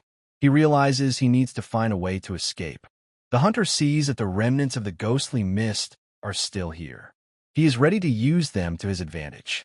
Ghost Bird asks where the hunter is going. He is ready for decisive action to end the conflict. Tan Kyujin approaches Hunter's fallen-off arm and suddenly notices that he activates the limb explosion technique and F with his explosion Kyujin. But the sister has stood her ground. She looks into the hunter's eyes, and they realize that striking now will be very important to the entire battle. The assassin holds up some kind of balloon and throws it towards Tang Kyujin, at which time she attacks him with her sword. The ball hits the ground, and Kyujin seems to manage to hit Hunter with his sword. His sister notices that everything is going according to the hunter's plan. She warns why to be careful, as someone is using demonic arts. Tan Wenhui asks if Kyujin can help him. He feels that the situation is getting more and more complicated. Tang Kyujin wonders if they should kill the Jiangshi who intends to attack them. She tries to figure out the right thing to do. The heir realizes that the enchantment means that he is not strong enough right now. He realizes that he needs to find a way to enhance his abilities. The guy notices that if he can dispel the spell, he will reveal something important. He is ready for decisive action to achieve this. The sister doubts the words of her interlocutor. She wonders if he is telling the truth. Tang Wenhui ponders what he will do if Kyujin decides to submit to his mother's will. He realizes that he would then be the loser in this game of intrigue. Kyujin notices that Y is going through so many difficulties. She feels that the situation is becoming more and more tense. The heir believes that the Tang clan is just a bunch of lying and deceitful people. However, sister is sure that heir will realize that not everyone is like that. Tang Xiujing notices the Jiangshi beast and asks if it wants more. She is ready to take decisive action. Hunter can't believe he's running away after a failed mission. He realizes that even if he reattaches his hand again, the situation will not change. Tan Wenhui wonders if his interlocutor is serious about just leaving the mansion. He's trying to figure out how to proceed. The hunter wonders if he has already been tracked. He wonders what the concubine's son is doing here and how he was able to follow him. The swordsman realizes that they may have tracked down the source of the dark, ghostly mist spell. He realizes that if they're able to take control of Gudao, they are very powerful. The assassin is confident that he can uncover the identity of the puppeteer. He is ready to take decisive action to capture Y. The lurker assumes that the patron has some kind of wandering ghost assigned to him. He notices that the shape of the ghost looks familiar. The heir realizes that Namong Sanyang is finally desperate. He wonders if someone from a Namong clan is an ally of the Blackbone Ghost Valley. Swordsman asks how Guy knows about it. He tries to understand what information Guy is hiding. The hunter notices that the ghost battle attire looks familiar. Tang Wenhui realizes that this means his interlocutor is an old man. The assassin recalls that 10 years ago in the Blackbone Ghost Valley, everyone knew about it. He realizes that this sorcerer's weapon was used by the young heavenly demon Young Wenhui. He wonders why exactly Y possesses such a thing in the first place. The heir is hesitant to answer his questions. The guy admits that he has a lot of questions for his interlocutor. He realizes that he won't answer them right away. Tan Wenhui remarks that the answers to his questions will only appear after the death of his interlocutor. He is ready for decisive action. Y notices that the answers to his questions will only appear after the death of his interlocutor. He is ready to take decisive action. The swordsman assumes that if his opponent is indeed the cult's heir, he will be able to kill him with a single blow. He is prepared to take drastic action to avoid this. Hunter wonders if his opponent is using mystical arts or the power of the Ghost King. He tries to figure out how to counter it. The heir quickly pounces on the assassin. The swordsman notices that his opponent is using martial arts, but doesn't realize which ones. The hunter realizes that this is the secret art of the Nine Dragon family, the Storm Dance. He realizes that it is a powerful technique to beware of. Killer notices that Guy is using martial arts instead of mystical arts. He realizes that this may be his weakness. The swordsman laughs as he realizes that Y is not an heir to the cult. He notices that a true cult heir would be able to use martial arts to destroy enemies. Hunter wonders how the heir was able to learn the abilities of the cult's heir. He tries to figure out where he got such skills from. The assassin notices that the weapon created by the cult's heir is in the hands of Tang Wenhui. He realizes that this could be a serious threat. Swordsman wonders how Guy uses martial arts and why he is still alive. He feels that the situation is becoming more and more mysterious. Tang Wenhui ponders whether or not he is the man the hunter knows. He realizes that he doesn't have time to ponder and must act. The assassin realizes that Y is right. If he keeps pulling, the Wind of Justice squad or the bitch yelling like a horse will be able to stop him. He can't escape and must silence his opponent. Swordsman notices that if the scum is indeed the cult's heir, it could be a serious problem. He's ready for decisive action. The heir says that he thinks Hunter is weak since he carries Gudao around with him everywhere. Killer realizes that he needs to prove his strength. Tan Wenhui wonders if he should go back. He realizes he needs information, but a guy like Swordsman wouldn't exactly be trusted with it.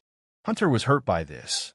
He exploded and ran at Y, screaming about how he would make him regret his words. Guy notices that the killer has moved. He's ready to make a move. The swordsman notices that the heir is trying to buy time by leading them away from the manor. He realizes that this could hinder him if the enemy gets scared and decides to run away. Hunter realizes that he needs to deal with the corpse as he gets too carried away. The assassin is relieved, but suddenly Tang Wenhui grabs him and tells him that if he wanted to rest, he should have moved farther away after using the reverse spell. Swordsman wonders if he's weakened at all. Y wonders how Hunter is going to deal with his corpse given his attacks. The heir realizes that the battle garb worn by the assassin is really the battle garb of the golden ghost of the cult's heir. Hunter notices that his attacks have no effect on Guy. Tang Wenhui says it will take years to turn into a corpse with these attacks. Y completes a test of his battle garb for durability. He is ready for decisive action to end the conflict. The swordsman notices that his strike has confirmed his thoughts. The heir is weaker, and his attacks do not inflict fatal wounds. He is confident he can win when the evil ghost's battle cloak falls off and the mystical energy runs out. Guy approaches the hunter, knowing that the latter is a Jiangshi from the Blackbone Ghost Valley. He doubts that the killer was prepared for such a development. The swordsman realizes that Tang Wenhui is only holding on because of the golden ghost battle garb. He demands proof that he can fight without the support of mystical energy. Hunter wonders if Y is using the art of illusion. He tries to figure out what technique he is using. The heir notices that his attacks are not seriously wounding him.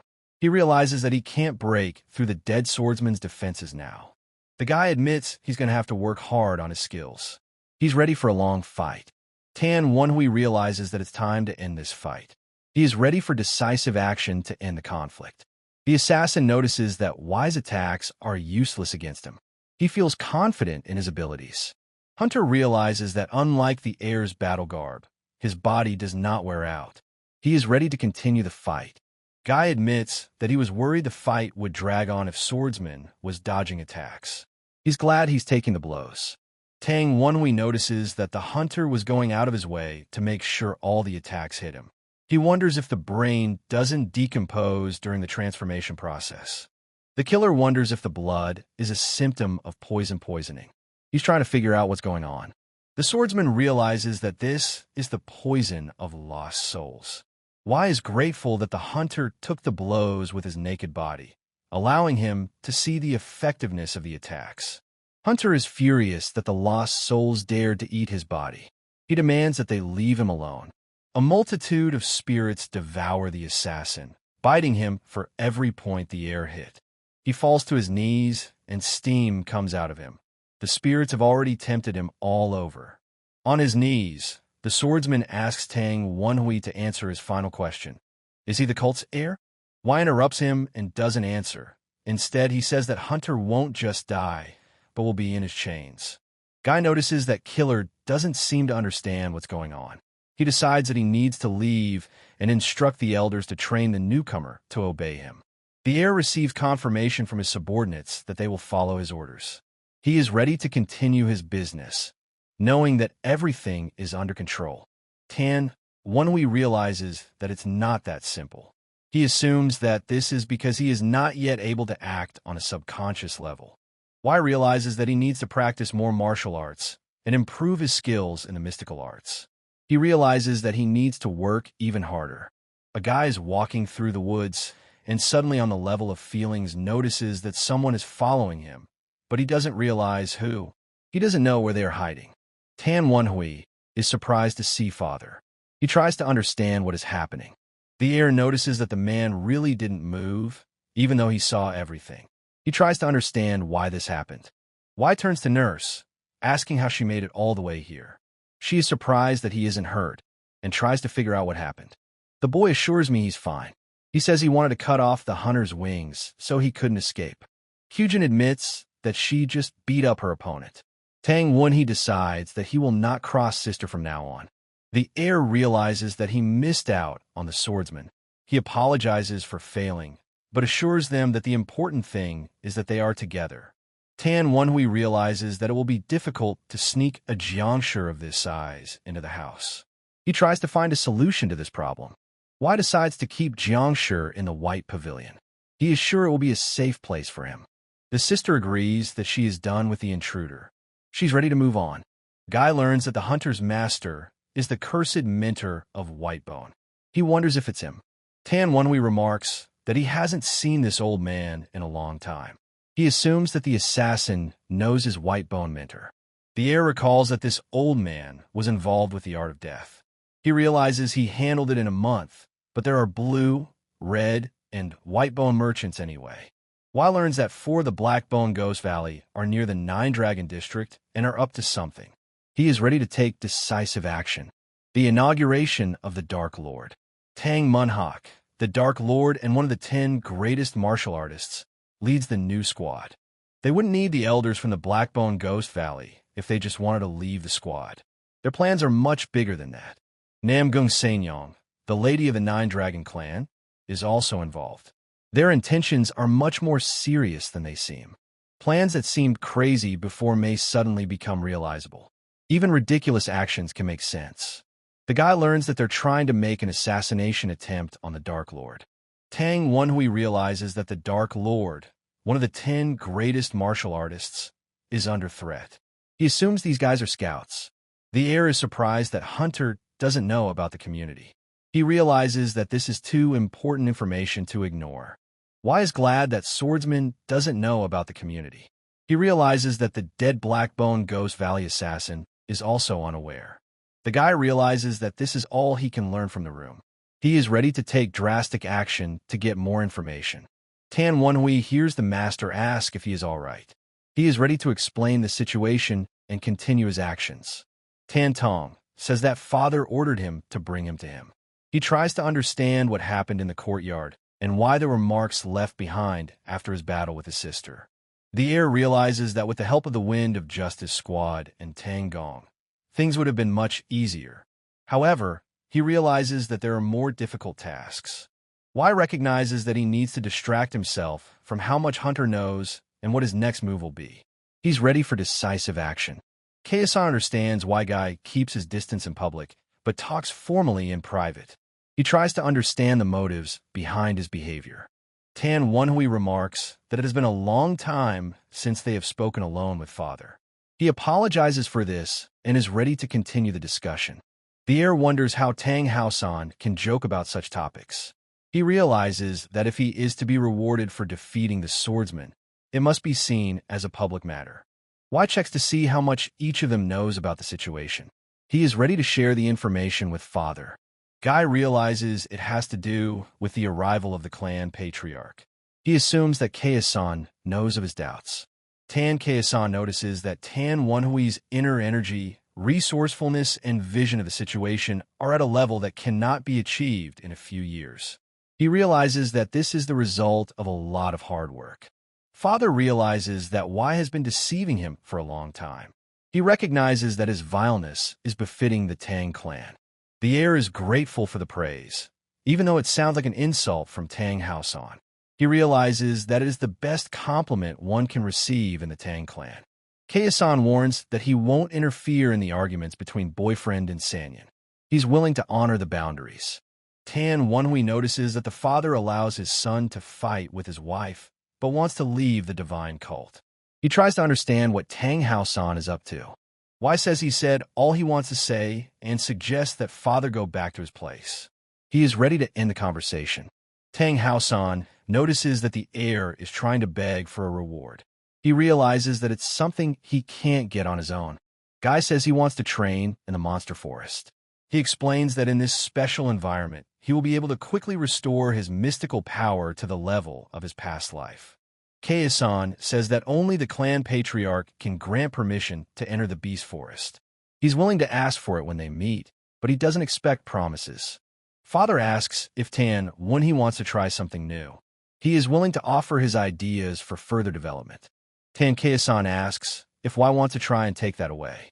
Keisan calms Tang Gong down. The heir doesn't realize what's going on. He notices that it looks like a rare artifact. Guy sees that the energy around father is preventing him from fitting in. He offers to take it away in another way. Tangunwi sin sagost. He is ready for decisive action to deal with the situation. Tang Haosan gives this to Wai. The heir realizes that it is now his responsibility. Father suggests that Tang Gong come with him. He notices that Master is surprised but is willing to follow him. The guy wonders what it is. He notices that it looks like an expensive pendant, but realizes it could be a concealed weapon. Tan Wonhui orders Hunter to leave. He is ready to take control of the situation. The teacher asks Keisan if he is sure about this artifact. He realizes that this artifact was once very valuable to him, but it has been 20 years since the Storm Squad disintegrated. Tang Haosan notices that the main thing is that Wai wants to inherit the legacy of the Storm Squad.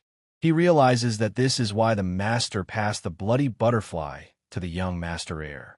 Tang Gong learns that father showed the artifact to his other children, but neither Kyujin nor Yu Chang showed any interest in it. Keisan assumes that Guy is capable of unraveling the secrets of the bloody butterfly. He's willing to help him do just that. Tang Wonhui notices that, judging from their reactions, this artifact is something valuable.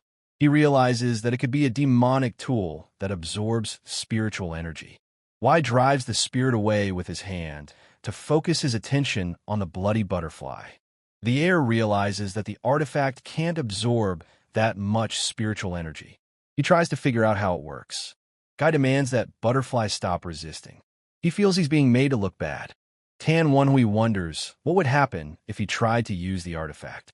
He is willing to experiment to understand its capabilities.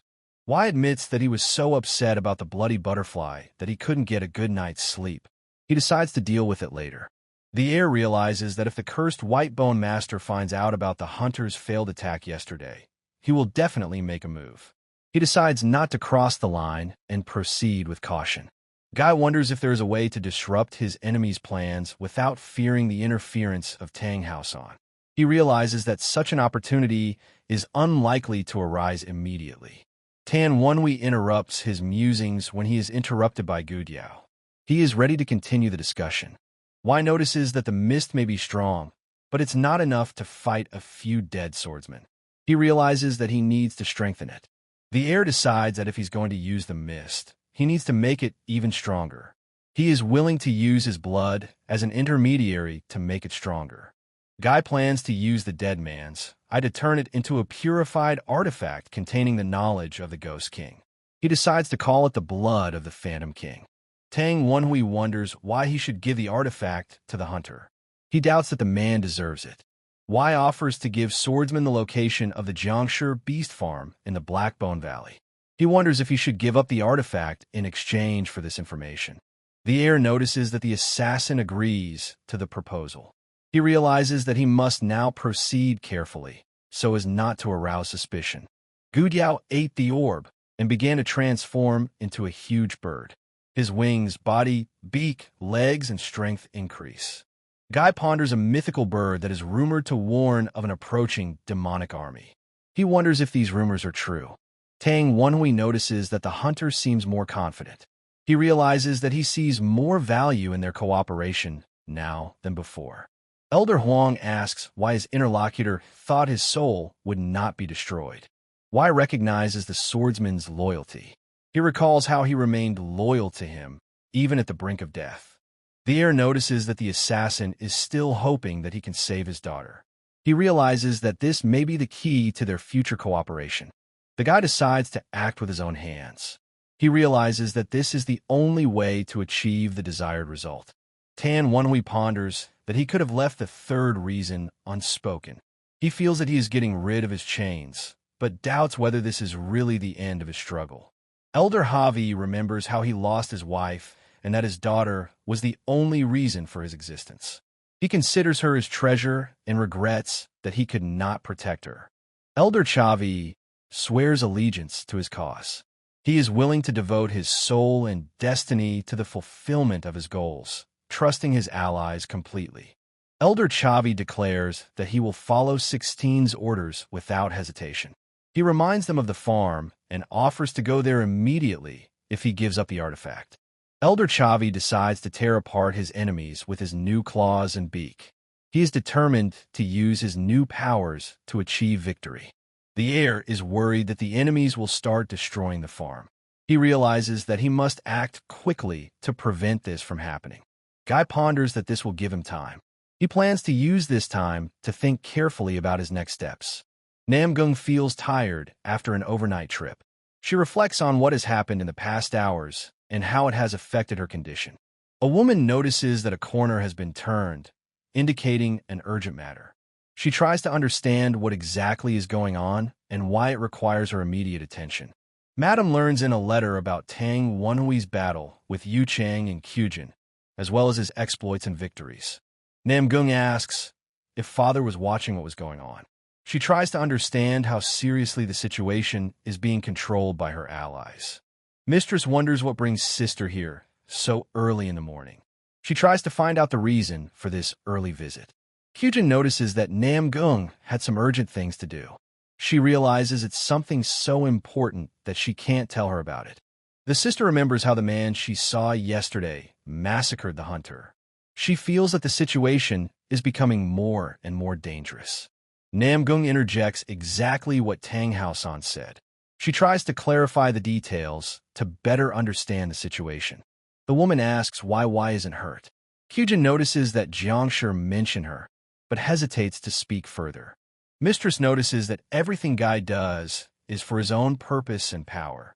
She realizes that the illegitimate child was just a hindrance in his way. Sister says that Namgung's hate power is so great that she's willing to use any help she can get.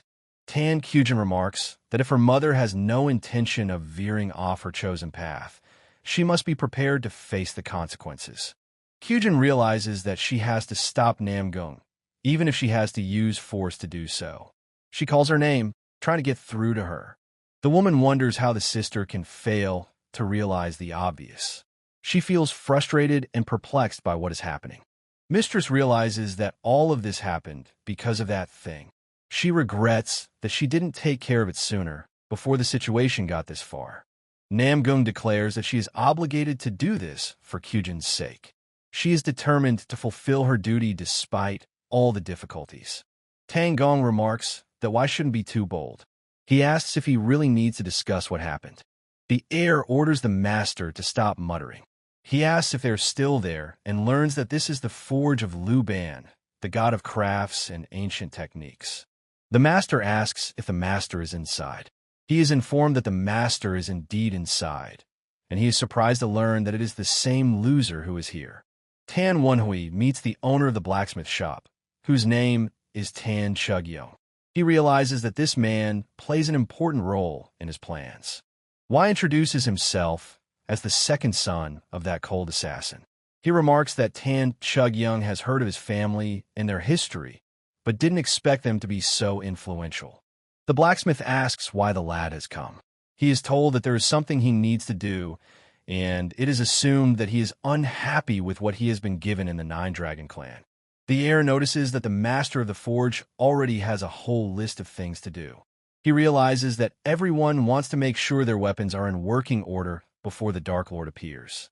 Tan Wenhui realizes that he needs an explanation. He is willing to listen to whatever he is told in order to better understand the situation. Tan Chugyong assures that he will make everything perfect, even if the blueprint for the weapon isn't the best. He's ready to tackle any task. The Forge Master wonders why Y is going to become a Qingsheng Taoist like sister. He doesn't understand why it's necessary or why it's so important. Guy recalls that he asked to find the blacksmith, but he didn't talk about the hidden weapon. He tries to understand why Tang Chugyong took such a step. The blacksmith notices that the heir probably has high expectations of him. He realizes that he must now live up to those expectations. Tang Chugyong offers to show the blueprint. He wants to use the dark sword and modify it to make it more powerful. The artisan asks if Y really wants to do this. He notices that the sword looks like a metal fan and wonders about its unusual shape. Tan Wenhui notices that Tan Chug-young is really good at blueprints. He realizes that the weapon they are creating will be tricky and interesting. The blacksmith asks not to be flattered and tells him more about the strange sword. He wants to understand exactly how this weapon will work. The heir explains that he wants the sword to look a certain way. He also mentions gunpowder, but doesn't understand why it is needed in the sword. The spirit notices that the sword is shaped like a fan, but Guy calls it a sword. He also hears the word gunpowder, but doesn't understand what that has to do with weapons. Tan Wenhui asks if Tan Chug-young is too lackadaisical. He realizes that he'll have to do it himself, since his interlocutor can't handle it. Tan Chug-young explains that this drawing is for him, not for his students. He wants to show the finished sword at the Typhoon Clan's exhibition. We notices that this would be a great honor for him. He is willing to do his best to create the perfect weapon. The heir asks if it's really impossible. He explains that he has his own schedule and wants Tan Chug-young to realize that it'll be difficult, but not too difficult. Guy notices that his request seems to have been too much for Tang Chug-young to handle. He realizes that he may have overestimated his capabilities. Tan Wenhui reflects on the fact that his request was too difficult. He wonders if it was really impossible. Hua learns that Liu Ban, Tai Chut M, can fulfill his request in 15 days. He admires his skill and realizes that it will cost one sacrifice. The heir is sure that the Jiangshi farm has already been dealt with. He realizes that now all that remains is to finalize the last details. The guy asks what happened. He is trying to understand how the situation has changed and what needs to be done next. Sister wants to ask Namong something. Tang Wenhui notices that her energy and spectral traces give away her emotions that she can't control. Why asks what Namong thinks about the past. He notices that she's holding on to feelings of resentment or something similar and wants to know her opinion. The heir asks if Namong can catch the wind. He is surprised when she doesn't understand what she's talking about. Tan Wenhui explains that you can catch the wind for a second, but you can't hold it in your hand. He remarks that if Namong could stop the wind, it would no longer be wind. Guy declares that the future is more important to him. He is focused on what he wants to do and doesn't want to waste time on the past. Wai realizes that Namong is also thinking about the future. He thanks her for her help and asks her not to bother him for a while. The heir notices that the kind Kyujin has turned out to be angry. He tries to understand what caused this reaction. Tan Wenhui explains that the murderous energy comes from the Lonely World style. He orders his spirits to stop talking and keep an eye on Sister. The guy assumes that Kyujin had a fight with Namong Senyang. He doesn't think she'll just sit back after fighting with her mother. Wai orders him to get ready to meet his guest. He realizes that he needs to be prepared for any surprises. Tang Haosan learns that Tang Wenhui has requested a meeting. He is surprised that the young master himself has come to see him. The father orders the heir to come in and wait. He notices that he wants to honor his father as his son. Keisan asks if the boyfriend has come. He notices that he wants to discuss the matter they talked about the night before and make a deal. Tang Wenhui notices that Tang Gong has instantly disappeared. He realizes that interfering in this matter could interfere with the Tang clan's plans. Wai recalls realizing this while still on the training field. He notices that the energy father possesses is not what he expected. The heir admits that he has nothing he can give to Tang Haosan right now. However, he promises to protect his sister. Guy asks who Lady Namong is involved with. He tries to understand who is behind what is happening and how it affects the clan. Tan Wenhui notices that the sound technology is still working. He realizes that if the connection between the guest and the demonic cult is revealed, the consequences will be serious. Wai notices that the child is accused of belonging to a demonic cult. He realizes that children are mistreated in the lower world. Guy recalls that Tang Haosan, the man who led the Furious Wind Squad, stopped the demonic leader. He ponders who dared to put such a stigma on his children. The heir realizes that the world is not so simple. He vows to make every effort to ensure that Tang Kyujin escapes the stigma. Tan Wenhui wonders how exactly his interlocutor is going to fulfill such a promise. He is curious about the benefits he expects to gain. Wai assures him that he will prove his strength. He mentions the Great Bone Ghost to emphasize the firmness of his intentions. Guy vows to bring the head of the demonic leader. His determination to prove his loyalty and power knows no bounds. The old man refers to the Buddha of infinite light. He sees it as a sign of hope and light in dark times. A lady hears his daughter claim that he will not defeat one of his enemies. This prompts him to strive to prove otherwise. The demon admits that he was wrong in his judgment, since things have turned out this way. He adds that the loss of his apprentice makes him act decisively. The monster calms down Mrs. Namong, promising to come out himself. He thinks it's time for the temple master to take matters into his own hands. The Lord advises Mrs. Namong to sit down and wait. He tries to keep his composure in a heated situation. The lady learns that the master of the temple intends to come out in person. It is clear to him that the farm is likely doomed to destruction. An old man discovers that his pet farm, operating secretly in Sichuan province, has been attacked. He puzzles over who could have organized it. The demon asks if it is true that Zhu has energy similar to Goody Ao, his creation. He finds it hard to believe what he has heard. Namong faces accusations of deception. He tries to unravel why he is suspected of colluding with the sorcerer. Monster discovers the high-class sorcerer has kidnapped the parasitic raven he created. He doubts that the sorcerer could have joined the Tang clan. The Lord accuses Mrs. Namong of colluding with the sorcerer. He does not understand her words and seeks to clarify the situation. Lady encounters confusion and wonders why he is being associated with a demonic cult. He ponders whether the place really has something to do with the cult. The old man sees that Mrs. Namong, judging from her reaction, was unaware. He admits that her family used her until she lost her value. The demon learns that Mrs. Namong has made contact with a demonic cult, and her family has gotten her involved. It's obvious to him that the Namong clan is connected to the cult. The monster addresses Mrs. Namong by mentioning Wenhui's name. He believes that this name indicates the woman he blames. The Lord agrees that Mrs. Namong was wrong. He realizes that the case is more complicated than it originally appeared. The heir is surprised by Madame Namgung's apology. This turn of events came as a surprise to him. The old man explains that he needs to gain the support of a certain person. He sees this as part of the deal where Mrs. Namong has to charm a man. The demon threatens that if Mrs. Namong refuses to cooperate, he will turn her into a jinsher to ensure the task is completed. Lady realizes that manipulation is his path to his goal. He is willing to take any steps to complete the mission. The guy sees that Mrs. Namong has gotten involved with a demonic cult. He's amazed at how this guy knew about it, and he's convinced he's right. Tang Wenhui finds out that Mrs. Namong only learned yesterday that the temple belongs to a demonic cult. It is clear to him that she has been deceived. The nurse observes that Mrs. Namong looks lost. He assumes that her puppeteer, who has been controlling her for the past few months, has lost control. Y concludes that Ms. Namgung's eyes don't belong to a puppet. He sees that she has figured out the situation on her own without anyone's prompting. The heir thinks that if Lady Namong only knows the tip of the iceberg, he doesn't mind her reporting to the clan head. He adds that he can get Righteous Wind involved. Guy assumes that the temple where Mrs. Namong frequented will be exposed. He foresees that the discovery of the Namong clan's belongings in their vault will cause an uproar.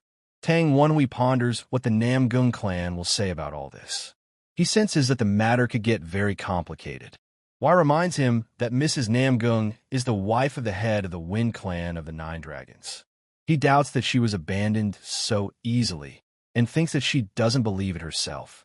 The heir asks what Lady Namong wants. He confesses that he is greedy and would do anything for his ambition. Over the next week, Lady Sanyong brings him various jewels, including a wild silkworm mantle. He realizes that she was trying to get rare items for him. Guy marvels that one expects only the best from the illustrious Namong clan. He is impressed by their riches and gifts. Tan Wenhui believes that some things are useful, but what really matters is what is valuable. He focuses on priorities.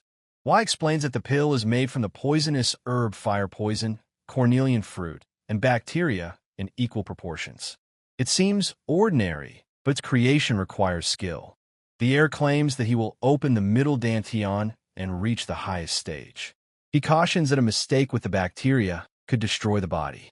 Guy explains that the dogwood fruit and poisonous herb enhance the toxicity of the bacteria, creating a potent pill. He sees it as the best choice for him. Tan Wonhui is confident that his body can withstand the poison. He demonstrates that he has a special remedy for this.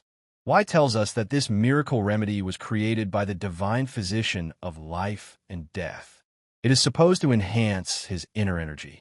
The heir feels the pure energy flowing through his body. He is ready to take the poison pill and continue improving. Guy recalls the elder's words about the difficulty of digesting this poison. He realizes that with his level of poison dragon technique, it would be a challenge. Tan Wonhui warns that the process will be excruciating. He prepares for the pain, knowing it cannot be avoided. Wai begins the process, and his body reacts to the poison. He feels the energy spill over, causing intense pain. The heir feels that all the poisonous energy is now inside him. He sees this as an important part of his training. The poison spreads through his body, and Guy rushes to convert it into internal energy for the poison dragon technique. Tang Wonhui strains to focus the energy and direct it to the upper dantian. He retracts it and assumes the pose. A purple glow appears in the place of the upper dantian. Wai handles the poison and reaches the 6th level of the poison dragon technique. He is proud to have risen to the highest level in 2 months. The heir feels that he is progressing the fastest. He feels the pure essence in the middle dantian and realizes that he has reached the pinnacle of dragon mastery. The master hears a loud noise and runs to the source, thinking it is an intrusion. He is amazed to see the energy and asks what is going on. Guy receives a miracle cure from Mrs. Namong. He is grateful for the gift and sees it as a chance to become much stronger. Tang Gong doesn't know what it was, but assumes that Mrs. Namong has invested a huge amount of resources. He wonders if Wai wants to test his new power. Tan Wonhui recognizes that his teacher is truly outstanding. He appreciates the knowledge he has gained and is ready to move on. The heir claims to be putting out his full effort. His teacher marvels that he is already applying his inner energy on weapons and marvels at his talent. Guy feels that he is now controlling his body much more freely. He is pleased with the marked improvement in his skills. Wai realizes what it feels like to be at this level of martial arts. He feels that he now sees what his teacher sees. Tan Wonhui believes that using internal energy for weapons will open new horizons. The master is surprised by his disciple's desire to apply the 12 blows of the fierce tiger. The heir strikes with a series of punches that glow purple, indicating his immense power. Tang Gong was in shock, barely holding back Guy's powerful attacks. The teacher realizes that in duels he will now have to really put his best foot forward. Tan Wonhui declares that he will make the teacher work to the point of exhaustion. He believes that this is the only way to achieve true mastery. The master hears rumors about his relationship with Lady Haosan. He suspects it has to do with her gifts. Tang Gong tells him that it is said that he was so moved by Lady Tang Haosan's efforts that he gave up his status as heir. He asks if Wai understands what peace is. The master suggests that the rumors of a liaison with Lady Father are fiction. The heir recognizes that he must behave in a certain way to defeat the cursed master of the White Skull. The boy is surprised that his interlocutor has not heard of the cursed master of the White Skull. He thinks he must have heard about him from Pawa Cam by now. Tang Wonhui sees that his interlocutor had no interest in the demonic cult at their meeting. He finds this logical, given Mrs. Kayasan's connection to the cult. Wai asks if the interlocutor knows about the demonic magic grid. He explains that their jianshi is strengthened in this grid. The heir doubts whether he can kill the demonic cult leader even with his full effort. He realizes that failure will be a serious blow. Guy remembers that the cursed master of the White Skull reached a high level after his death. He sees this as an even greater threat. The master wonders what his interlocutor is going to do. He learns that the preparations are almost complete and wants to hear the plan. A lady comes to the heir at night and, on her knees, asks for help in desperation. Tan Wonhui is surprised that his interlocutor came to him at night for help. He thinks that someone might have suspected him of wanting to kill him. Wai realizes the predicament of his interlocutor. He learns that the abbot of the temple is threatening to turn her into a jinsher. Namong warns that if she does not lead her interlocutor to the sorcerer who supports her, a terrible fate awaits him. The lady promises to fulfill whatever the interlocutor says. He is willing to do anything to help. Guy thinks back to the heir status that Mrs. Namong fought so hard for. He ponders what will become of that position. Namong vows to convince Kyujin and Tang Haosan to give up their heir status. She's willing to do anything to settle the conflict. Tang Wonhui claims that he will do anything to destroy the demon. He is determined to eliminate the threat from the cursed master of the White Skull. The heir is completing the last stage of his training. He is ready for the decisive battle with the cursed master of the White Skull and is confident of triumph. The blacksmith admits that he is in a difficult position. He regrets that he paid little attention to the sword while he was absorbed in the drawing. Tang Chugyun sees that it takes at least 2 weeks to fix the sword. He realizes that it's a demonic black steel weapon full of demonic energy. The man realizes that he will have to work without sleep for 2 weeks. He is frustrated that the apprentices will not help because of their lack of skill. Chugyun realizes that he doesn't have a third hand and needs to inform the customer of the delay. He's surprised to find himself in this position. The blacksmith is astonished to see an unexpected guest. He asks what he is doing here and expresses his displeasure. Tan Munhyuk wonders why his interlocutor is angry. He reminds him that they haven't seen each other for a long time, and it upsets him. Chugyun insists that he must be in the Dragon Guild. He asks what the interlocutor is doing here alone and reminds him of the evening meeting. Munhyuk is curious as to who commissioned this sword. He finds it interesting and wants to know its origin. The man learns that the sword was ordered by Tang Haosan's child. He has heard that she is called Darkness, but he thinks she is still a child. Munhyuk realizes that he is talking about the second child, not the first. He is surprised to hear that he has a weak spirit and even weaker talents. Tang Munhyuk finds out that the kid wants to switch between 2 techniques with 1 weapon. He also plans to use a concealed weapon in a dangerous situation. The man sees that this is a typical Tang clan weapon. He thinks it is in keeping with their tradition and style. Tang Chugyun shows off the material for the sword. He realizes that the demonic black steel weapon makes it difficult. Munhyuk is surprised that the child wants to put cursed poison on the sword. He thinks this apprentice has been learning from a lazy man and wonders how he will use it. The blacksmith says that the child is able to use storm and curse spells. He begins to realize who it is and what it can do. Tang Chugyun remembers that he's running out of time with the order. Munhyuk wonders how the child will use this little weapon. The lady thinks the preparations are meant for 2. Wai reports that his master will be arriving soon to finish things. The heir sees that his master, Tang Gong, is almost here, and soon they will be in action. The master asks if they really need to leave at such an inopportune time. He thinks that now is the best time to start. Tang Gong reports that he got rid of Mu Young as requested. He wonders why this was necessary and learns that Mu Young was a spy. Namong recalls hiding Mu Young, but he knew more than she thought. He realizes that the situation is more complicated than it seemed. The teacher sees that their group consists of 3 people. He realizes that this is all they have for now. Tang Gong asks if masks are really necessary. He believes that without them, they will be quickly recognized. The boy orders them to move forward. He senses that the fog is thickening, making their path more difficult. Tang Wonhui realizes that they have entered enemy territory. He asks the master if he senses this and prepares to fight. Wai sees that the Jinsher beasts have stepped up their guard because of the raids on the farms. He realizes that this makes their task more difficult. The heir senses that the current enchantments are much stronger than the previous ones. He feels the powerful flow of magic and sees it as a chance for success. Guy encounters Spirit number 15. He thinks this could be a turning point in their mission. Spirit Girl admits that she doesn't know all the details, but has heard that much was lost when the 12 Black Spectra passed through the old pavilion system. The others marvel at their audacity. Tang Wonhui sees that something has been preserved from the time when he collected the Ghost King's texts. He thinks it might be useful now. Wai realizes that using sorcery against an enemy who knows his weaknesses, is like opening a door with a key inside. He decides to choose his spells more carefully. Monster Girl greets the Namong follower and asks what brings her here. He is willing to listen to her and understand her goals. Ghost Girl sees that they are on high alert. He suggests that they move the boxes and the companions stay here. The lady asks if the interlocutor is sure everything will be all right. He agrees to enter, but cautiously.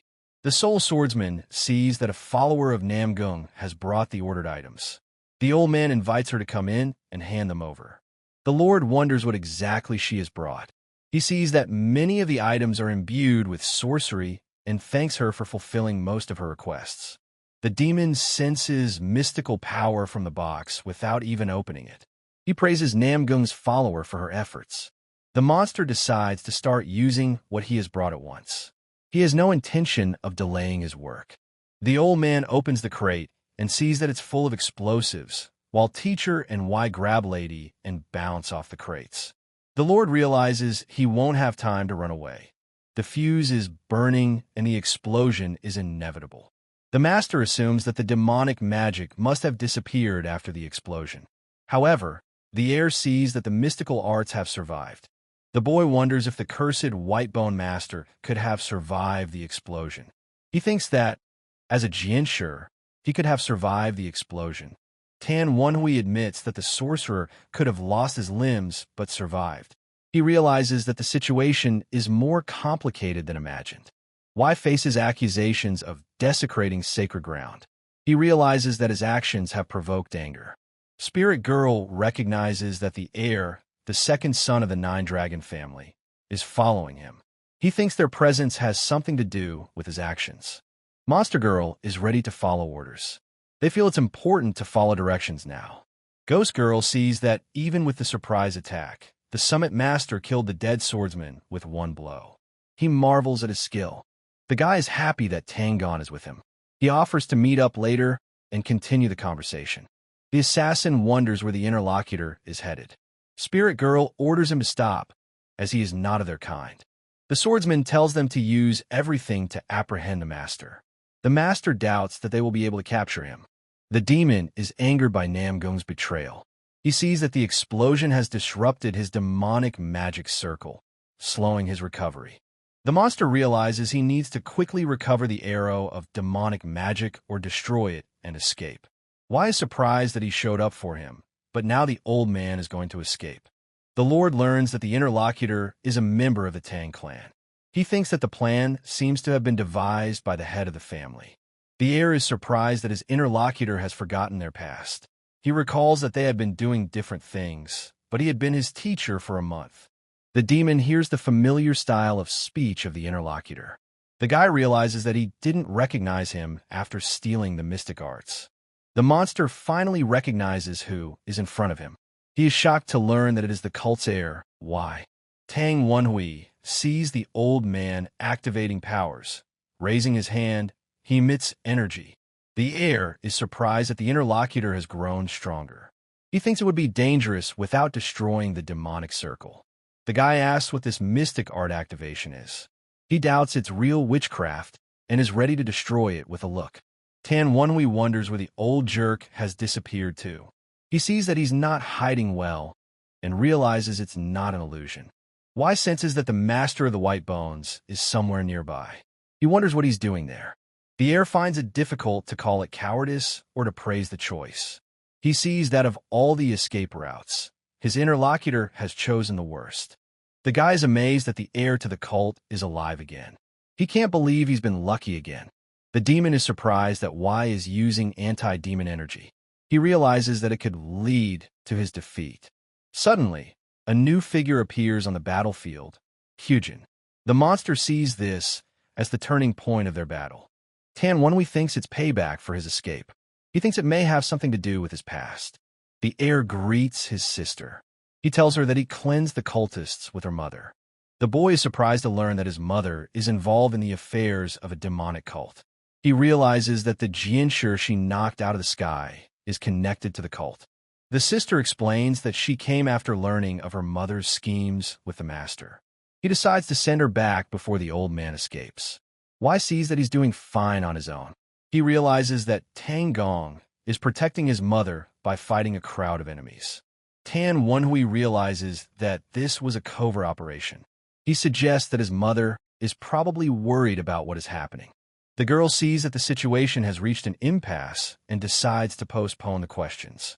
He advises the interlocutor to flee if it becomes dangerous. The heir thinks he has had time to rest while talking to his sister. He thinks it's important for the next step. The guy asks why the old man isn't getting up. He realizes that a jinsher with a demon shouldn't recover so slowly. The monster sees that his interlocutor's curse mouth is still as ugly as ever. He thinks that nothing has changed. The demon is amazed at how his interlocutor has survived death. He realizes that it is difficult to accept, but immortality and reincarnation are the dream of sorcerers. Wai admits that the battle attire could serve as evidence. He sees it as a ghost, but it is still significant. The old man wonders how his companion overcame death. He does not believe that he is alive again. Tan Wenhui turns to the old man, saying that he wants to find out something. He considers this point important to get information. The heir faces the old man's curt reply. He foresees that the situation may become heated. Guy sees that the old man is on edge. He tries to hurt Wai in any way he can. Tang Wenhui applies the techniques of Storm Dance and Storm Riot, chopping up everyone the demon sent. The monster wonders what kind of martial arts the heir is using. He tries to figure out and understand what's going on. The old man sees that his opponent is fast. He realizes that he is not at his peak yet, but he is already dangerous. The demon marvels at how the bastard has grown his strength so quickly. He considers him a threat. The overlord is surprised that the enemy has switched to martial arts. He doesn't believe it's possible. Wai realizes that if his opponent finishes, it will be a failure. The monster tells him to shut up. Tang Wenhui sees that the attack is being repeated. He thinks that even a fool would not duplicate it. The heir thinks the burning of the corpse is too obvious. He suspects it's part of the enemy's plan. The old man believes that spending valuable jinsher in this way is necessary. He sees it as a strategic move. The guy asks the old man where he's going. He thinks this punch could decide the outcome. The demon sees that his mystic art's form is broken, and there is no time for powerful techniques. He focuses on rebuilding his body. Wai accuses the monster of stealing his scrolls of mystic arts. He says that the scrolls didn't help the overlord. He's helpless anyway. Tan Wenhui confirms that this is true. He sees that the enemy is so weakened that he runs like a coward. The heir admits that the interlocutor could have achieved more by becoming stronger. He considers this important for future steps. The guy learns that the person he's talking to is the heir to a cult. He realizes that this makes him even more dangerous. Tan Wenhui states that even with his provocations, this is the limit of the enemy's capabilities. He believes there is nothing more to see. Wai sees that the exile with the demon wheel is strong and tough. He realizes that this is a serious enemy. The old man offers to tell everything he knows and asks the heir to wait. The boy is surprised that the old man already has amnesia and wonders why he should be kept alive. Tan Wenhui suggests that we simplify things and meet after his death. He sees this as a meaningful step. Wai admits that he is indeed going to die. The demon can't accept such a demise. The heir suspects that the interlocutor is holding something back. He sees this as an opportunity to uncover the secret. Guy recognizes that the interlocutor is using the art of soul containment. He finds him even more formidable. Tan Wenhui is surprised that his interlocutor is capable of such a thing. He explains to the cult heir that he is skilled in advanced mystical arts. Wai recognizes that even for an interlocutor, this is too much. He realizes that he is connected to the association and locked in the prison of his soul. The monster declares that he has cast a spell at the cost of his life, and even his interlocutor will not get out. He resents being forced to take such a step. The heir sees that the interlocutor himself is to blame for the lack of backup plans after the destruction of the demonic circle. He considers it a miscalculation. Guy offers to watch the old man get angry. The monster thinks they should reconsider before making him angry. The heir sees that the ground beneath his feet has disappeared. He can hardly believe that his former master possesses such a mystical art. Tan Wenhui realizes that mystical art is so perfect that it creates an almost tangible space. He wonders if he will be able to comprehend its structure before he sinks into the abyss. Wai explains that he is able to recognize the structure by tracing the flow of mystical energy. It is clear to him that the ocean flow is the gateway that separates him from the outside world. Guy thinks he needs to get to the gate of rest in order to fully examine the structure of the mystic art. He sees that even here, there is neither the gate of death nor the gate of life. The heir assumes that the purpose of the spell is to possess his body, not to steal his essence. He concludes that the gate of death in this mystical art means his drowning. The monster marvels as he watches the cult heir seemingly commit suicide. He has no idea what made him decide to commit suicide. Tan Wenhui claims that any death other than drowning will open the life gate of this spell. He asks the demon to confirm his assumptions. The killer finds himself in a difficult situation and expresses his displeasure. He realizes that they will not last long without support. The master observes that his interlocutor is still confident. He wonders how long he intends to stall before the inevitable happens. Ghost Girl claims that he stands out from the rest. She believes that his singularity may be their salvation. Tang Gong asks what they think of his skill. He activates the technique of the Scream of 100 Victories and the Weeping Flower. Hunter can see that even she, the sole swordsman, can barely keep up with the pace. It is obvious to her that the situation is becoming increasingly tense. She realizes that the other dead swordsmen are already at the limit of their strength. Her determination to sacrifice 3 of them to defeat the enemy only grows stronger. Monster Girl commands all dead swordsmen to sacrifice themselves. He sees it as the only way to stop the enemy. The teacher senses the strange behavior of his companions. He wonders what could have happened to them. Tang Gong looks up and notices 3 dead swordsmen ready to rush at him. He is completely bewildered. The master wonders if his interlocutor really expects to attack him at once. He realizes how difficult a task this is. Tang Gong sees that he has just severed the limbs of one of the swordsmen. He doesn't understand how the swordsman got back in front of him. The teacher is surprised by the sudden appearance of the spirit girl. He senses that this makes the situation even more threatening. Tang Gong notices that his sole swordsman arose here when the dead Jianshi blocked his view. He considers this moment crucial to the outcome. The master realizes that even an attempt to evade will require a sacrifice, his hand. He is willing to go to such lengths for the sake of survival. Monster Girl senses that someone other than Tang Gong is applying anti-demon energy. He sees this as a new threat to their plans. Spirit Girl figures out that someone from Xinsheng, possibly Kyujin, has shown up here. She asks if Master is alright. Tang Gong expresses his gratitude to Mrs. Tan Kyujin for her help. He realizes how meaningful her intervention was. The Master, thanks to the sister's support and the sole swordsman's hiccup, manages to strike, and the spirit falls on its back. The girl asks if all the enemies have been successfully destroyed. She learns that each of them has been successfully defeated. Tang Gong is curious as to why Lady Kyujin has come here. She replies that other things are more important and wonders if Wai needs help. The demon sees the cult's heir as an insane freak. He realizes the grave danger he poses. The heir realizes that his enemies have taken over his body. He is amazed at how easily his interlocutor took such a step. Tan Wenhui rips his heart out of his chest to free himself and squeezes it as hard as he can until it explodes. Guy notices that the monster has transformed the space around them. He sees this turn as the key to their confrontation. Wai realizes that they are now in the jungle. He sees that there are all kinds of poisonous creatures in the jungle. The heir observes that first there was water, and now everything has changed. He marvels at what an opponent with such mystical art can do. Tan Wenhui sees that the old man is behaving abominably. He senses that the danger is growing by the second. The guy realizes that they've fallen into a trap. Now he is floating in the sky and thinks that the demon must be somewhere nearby. He strikes into the void and hits the target accurately. The monster wonders how he manages to find it so quickly and accurately anywhere. Now, they move between worlds, and Y finds the Overlord each time.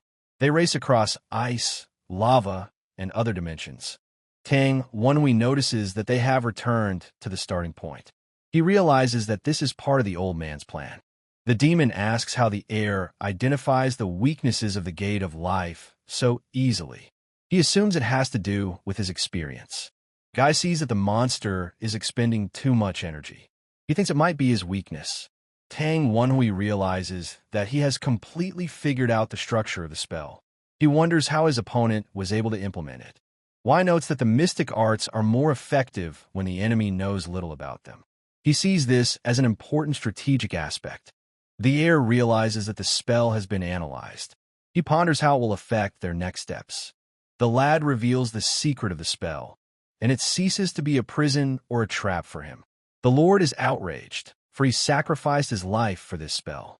At the last moment, Monster watches as everything around him collapses and shouts Y's name into the darkness, calling him the cult's heir. Tang Gong realizes that the spell has been broken. He ponders how this will affect their future plans. The heir reveals the secret of the spell, and it loses its power over him. The demon is outraged because he gave his life for it. At the last moment, the old man sees everything collapsing around him and screams Guy's name into the void, calling him the heir to the cult. Tang Gong says that thanks to the monster, he has mastered a curious spell. The Lord marvels at how he managed to do it. Y asks why the demon won't stay with him, even after death. The old man replies that if the heir tells him about reincarnation, he will reveal everything he knows. The guy notices that the monster doesn't quite realize what's going on. He declares that he is no longer in a bargaining position. Tang Gong says that he died many years ago at the top of the sealed heavens. He wonders what happened in Tian Shan after that. The heir demands that demon lay out every last detail. He realizes how essential it is to their plans. Y learns that since the old man's death, the celestial cult has been plagued by infighting. He sees this as the reason for their weakening. The monster reports that 5 of the 9 demonic mythologies have united and rebelled. He realizes the threat this poses. Guy discovers that demons have attacked the main palace of the Demon of Honor. He believes it was part of their strategy. The Lord tells him that the demons sought to capture his mentor. He ponders what would have happened if they had succeeded. The demon says that capturing his mentor didn't work. He realizes that this moment was the turning point in their confrontation. Tang Gong asks what happened to his mentor. The monster is amazed at his eyes, for they are not the eyes of ordinary people. The old man encounters the Ghost King. He feels an uncontrollable terror as he realizes how dangerous he is. The Overlord realizes that an encounter with the Ghost King must be prevented. He sees it as his only chance of survival. Y notices something unknown approaching. He prepares for a possible attack, sensing a growing threat. The demon sees that something is wrong with the cult's heir. He realizes that the tension in the air is growing stronger. A monster approaches the cult's heir asking for help. He promises to reveal everything he knows to make things right, but he is captured. Tang Gong ponders whether the White Bone Master could have been absorbed. He thinks it might shed some light on the mystery. The monster advises the cult heir to stay away. He realizes that the creature guarding the secrets has great power. The heir notices that he is being attacked. He is ready to take decisive steps, seeing this as an important moment for their actions. Guy sees the creature appear out of nowhere to devour the soul of the White Bone Master. He remembers that he had heard of such a thing before. Tang Gong learns that the anomaly hiding the secrets has incredible magical power. He believes it should be treated with caution. Y realizes that the creature has taken the soul associated with the Ghost Crown's power. He regrets the loss of a valuable source of information. The heir notices that the story is not over. He sees that traces of the Master of the White Bones still remain. Guy decides to use the White Bone Master's knowledge, however scrappy. He thinks it might solve the mystery. Tang Gong feels a lot of pressure even through his memories. He realizes how great the influence of the White Bone Master was. Y realizes that this creature is connected to the association. He ponders what this might mean for their future steps. The heir encounters the Amvertant. He notices his strange behavior and feels an underlying threat. The boy realizes that he has before him the memory of the master of the white bones. He realizes that he will not see what the master himself has not seen. Tan Wenhui notices that one detail is firmly fixed in the white bone master's mind. He sees this as a possible clue. Why discerns eyes with inverted yin and yang? He realizes that this is all that can be extracted from the remnants of the master's memory. The heir notices that the white bone master's abilities are superior to the Ghost King's chains. He considers this important to their plans. The guy decides there's nothing more to find here. He realizes it's time to call a day. Tang Wenhui sees a red liquid, familiar to him from the past, spreading over his hands. Wai is confronted with a desire that has burst out of the rift. He has a premonition that it could turn dangerous. The heir notices that the Lord of Desire can detect his presence. He realizes what a serious threat this poses. The guy realizes that the situation is getting more and more risky. He decides that he needs to get out of here as soon as possible. The monster asks the cult heir if he is all right. He sees that he is covered in cold sweat from the exertion. Tan Wenhui assures him that all is well, but notices that he almost fell into a trap. The monster wonders how the cult heir defeated their enemy. He's amazed at how he managed to cover his tracks. Wai declares that he will hunt down all of their opponents. He sees this as the only way to complete victory. The heir asks the association to bide its time. He realizes that he must proceed with caution. Father realizes that he should be worried about Guy. He considers it important for their future actions. A henchman of the Nine Dragon clan asks why Haosan can't concentrate on business. He sees a connection to Wai's actions. The masked man notices that Tang Wenhui may return with the head of the White Bone Master. He finds this to be a very intriguing development. The counselor assumes that the heir is capable of great things. He ponders why he thinks so. The henchman learns that Wai has changed and made significant progress. He realizes how this has affected their plans. The masked man sees that the actions of the White Bone Master and his wife have made it possible to monitor the secret movements of the demonic cult and the Namong family. He sees this as important to their strategy. The counselor asks where the head of the clan is now. He sees this as a possible clue. Tang Haosan ponders how the clan head is connected to everything that is going on. He sees it as significant to their plans. The henchman learns that the clan is creating a special weapon commissioned by a certain comrade. He realizes that this has attracted the attention of Liu Ban and the clan leader. The masked man realizes that their plans must remain flexible. He wonders whether to initiate Wai into their full plan. Father notices that Tan Wenhui often exceeds expectations with his results. He is inclined not to tell him the whole truth. Kei-san recalls the master's words that if left as it is, the situation will resolve itself. He sees this as a possible correct solution.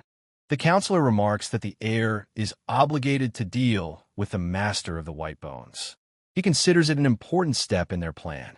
The henchman swears to Tanu Kei-san that he will correct their entire plan and falls to his knees before him. Tang Gong is surprised that he has been away for so long. They stand together with sister, waiting for news. Tan Wenhui notices that the teacher trusts his student. Tan Kyujin asks if Wai was hurt in the battle. The master is confronted with a white bone head. He wonders why it has been brought in and assumes it is part of someone's plot. The teacher sees that Wai has defeated the demonic cult.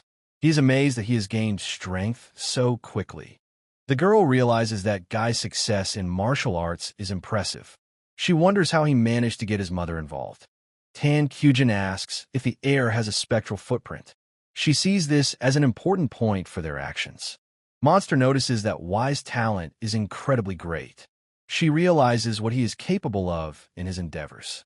The monster is amazed at how a human can be so much like him. He finds it a strange and unusual phenomenon. The monster sees that Tang Wenhui does not back down in the face of hardship. She realizes that he is willing to do anything for a cause. Sister realizes that the demonic cult has resumed its activities. He foresees that Guy may become famous as their destroyer. Kyujin ponders what her mother will do. She sees that the situation is getting more complicated every day. The heir notices that the master of the White Bones may have harbored secret records and treasure. He considers this a possible clue. Why suggest that this is probably the secret vault of the White Bone Master? He sees this as a chance for success. Tang Gong realizes that the records and treasures are carefully arranged. He notices a resemblance to a demonic cult ball. The guy sees that deciphering these recordings on the spot will not be easy. He considers this moment important to their plans. Tang Wenhui notices that they have found a room with the White Bone Master's records. He sees this as a path to victory. The heir discovers a box of secret records signed by Namong. He realizes the value of this find. Wei tells us to bring men to carry the finds. He considers it necessary for their future endeavors. Tan Wenhui decides to check the information he has received himself. He realizes that no one else can be trusted with this. Guy notices that it will be more difficult to defeat the Black Ghosts than the White Bone Masters. He foresees difficulties ahead. Tang Qujin realizes that even if the heir goes with his mother, she will use it for her own purposes. She sees it as a hidden threat. Tan Wenhui decides to leave footprints everywhere he goes. He asks for reinforcements to be sent when they're done here. We notices his team's excessive anxiety. He decides to act alone, relying on himself. Monster sees that the heir to the cult has a great deal of trust. He notices the genuine concern in their attitude toward Guy. The heir realizes that an alliance with the same faction could tie their fates together. He sees them as truly worthy people. The heir realizes that Tan Wenhui's identity is no more important to him than his body. He realizes that he has found those he wants to protect. Wei notices that he is, after all, the cult's heir, Yun Wenhui. He considers this moment significant to their plans. Guy sees a crowd of people gathered in Daochen. He attributes it to the appearance of the Dark Lord. Then Wenhui tells us to split up and search for survivors from Mythos and pursuers from the Black Valley. He recognizes the value of every trace. The heir asks if there are seats on the top floor. He learns that there is only one table left. Wei notices that the demonic fields hide their aura easily. He sees that the remnants of the demonic door are still there. Guy discovers a hidden observer. He realizes the killer is lurking somewhere nearby. The monster overhears the conversation and informs the heir that the humans are aware of the chase, but the tracks are skillfully covered and the pursuers cannot find them. Monster assumes that one of them is a demonic man from the Nine Dragons. He sees a connection to Mythos. Tan Wenhui remarks that this is most likely the North Sea Demon Blade Mythos. He considers this point important to the investigation. Wei learns that the treasure of the North Sea Mythos contains a vast store of Yin energy. He sees the significance of this for their actions. The heir notices that the Blackbone Ghost Valley has sworn an oath to the Blade Demon Mythos of the North Sea. He considers them as loyal dogs. Guy wonders how strong the man from Mythos of the North Sea is. He realizes that a hidden aura prevents him from appreciating his power. Tang Wenhui sees that the perfect aura concealer has reached the pinnacle of skill. He tells them to find the location of their followers. Wei realizes that the place is too crowded today. He notices 3 young men in decent clothes and thinks they are from noble families. The heir sees that the 2 girls emit a powerful aura. He admits that they could become as famous as his sister. A guy hears about the Golden Sword sect, founded many years ago. He realizes that their power and wealth are the result of trade with the West. Tan Wenhui notices that Woogie has failed to impress the girls. He attributes this to the lack of available seats. Sir Woogie recognizes that Wei of the Nine Dragon family is in front of him. He realizes that this complicates the situation. The heir notices that Tan Wenhui had no friends. He thinks that normally he would have just chased him away, but there's no time now. Guy decides to leave as soon as the spirits report the location of the followers. He considers it important to their plans. The kid sees that there are vacant seats. He invites Miss Sima and Miss Yu to join them. Sir Woogie apologizes and remarks that the flavor of tea here is delicious. The monster reports that they have tracked down the followers. Tan Wenhui asks how the monster is doing. He realizes there are 3 of them and finally finds the pursuers. Monster notices that their aura and weapons point to the Lion sect. He senses that this could be dangerous. Y sees that the lion sect is famous for being harsh and aggressive. He attributes this to the house of Manhwa. The heir learns that the Emperor of the Blade of Clear Sky is one of the 10 greatest masters. He sees his daughter as an important figure. Guy hears that the Blade Emperor ended the fight with 10 blows. He realizes that revenge through his daughter is their goal. Tan Wonhui notices a member of the Lion sect challenging Ms. Sima to a fight. He knows that their fights are always bloody. The girl wonders how one can defy for no reason. She has a premonition that it is fraught with danger. Y learns that Ms. Yu Summing is the Lady of the Pure Moon, and the other is the Master of the Serpent sect. He sees the conflict with the Lion sect as a serious threat. The heir notices that Miss Sima will not win alone. He accepts the challenge, realizing the possible risk. The sister asks to take her time and not to worry. She believes that evading such trials is unworthy of her origin. The jock decides to find a place suitable for the battle. He realizes that the courtyard of the tea house is too small for a battle. Guy tells the followers to split up and keep an eye on the spirits. He sees this as an important step for their actions. Swordsman says the guests of the establishment should watch the fight. He considers this moment meaningful for everyone. The warrior realizes that Miss Sima is accompanied by allies. He sees this as a chance for success. The man puts his sword to Y's neck and tells him to sit down. The heir grabs him by the head and throws him away. He shines a purple aura and orders them out of the way, leaving everyone, including the girls and the chairman, stunned. The guy looks up and asks with a crazy smile why that man didn't heed his words. Tan Wonhui remarks that he already said it was okay. Y lifts his head and asks with a mad smile why that man didn't heed his words. Baldy is amazed at how anyone dares touch the heir in a rage. He has a premonition that this could end badly. Baldy and his allies lunge at Guy, and he stands motionless and asks in anger if he dares. Y sits up, clenches his fist, and fights back powerfully. He has no intention of submitting or humiliating himself in front of them.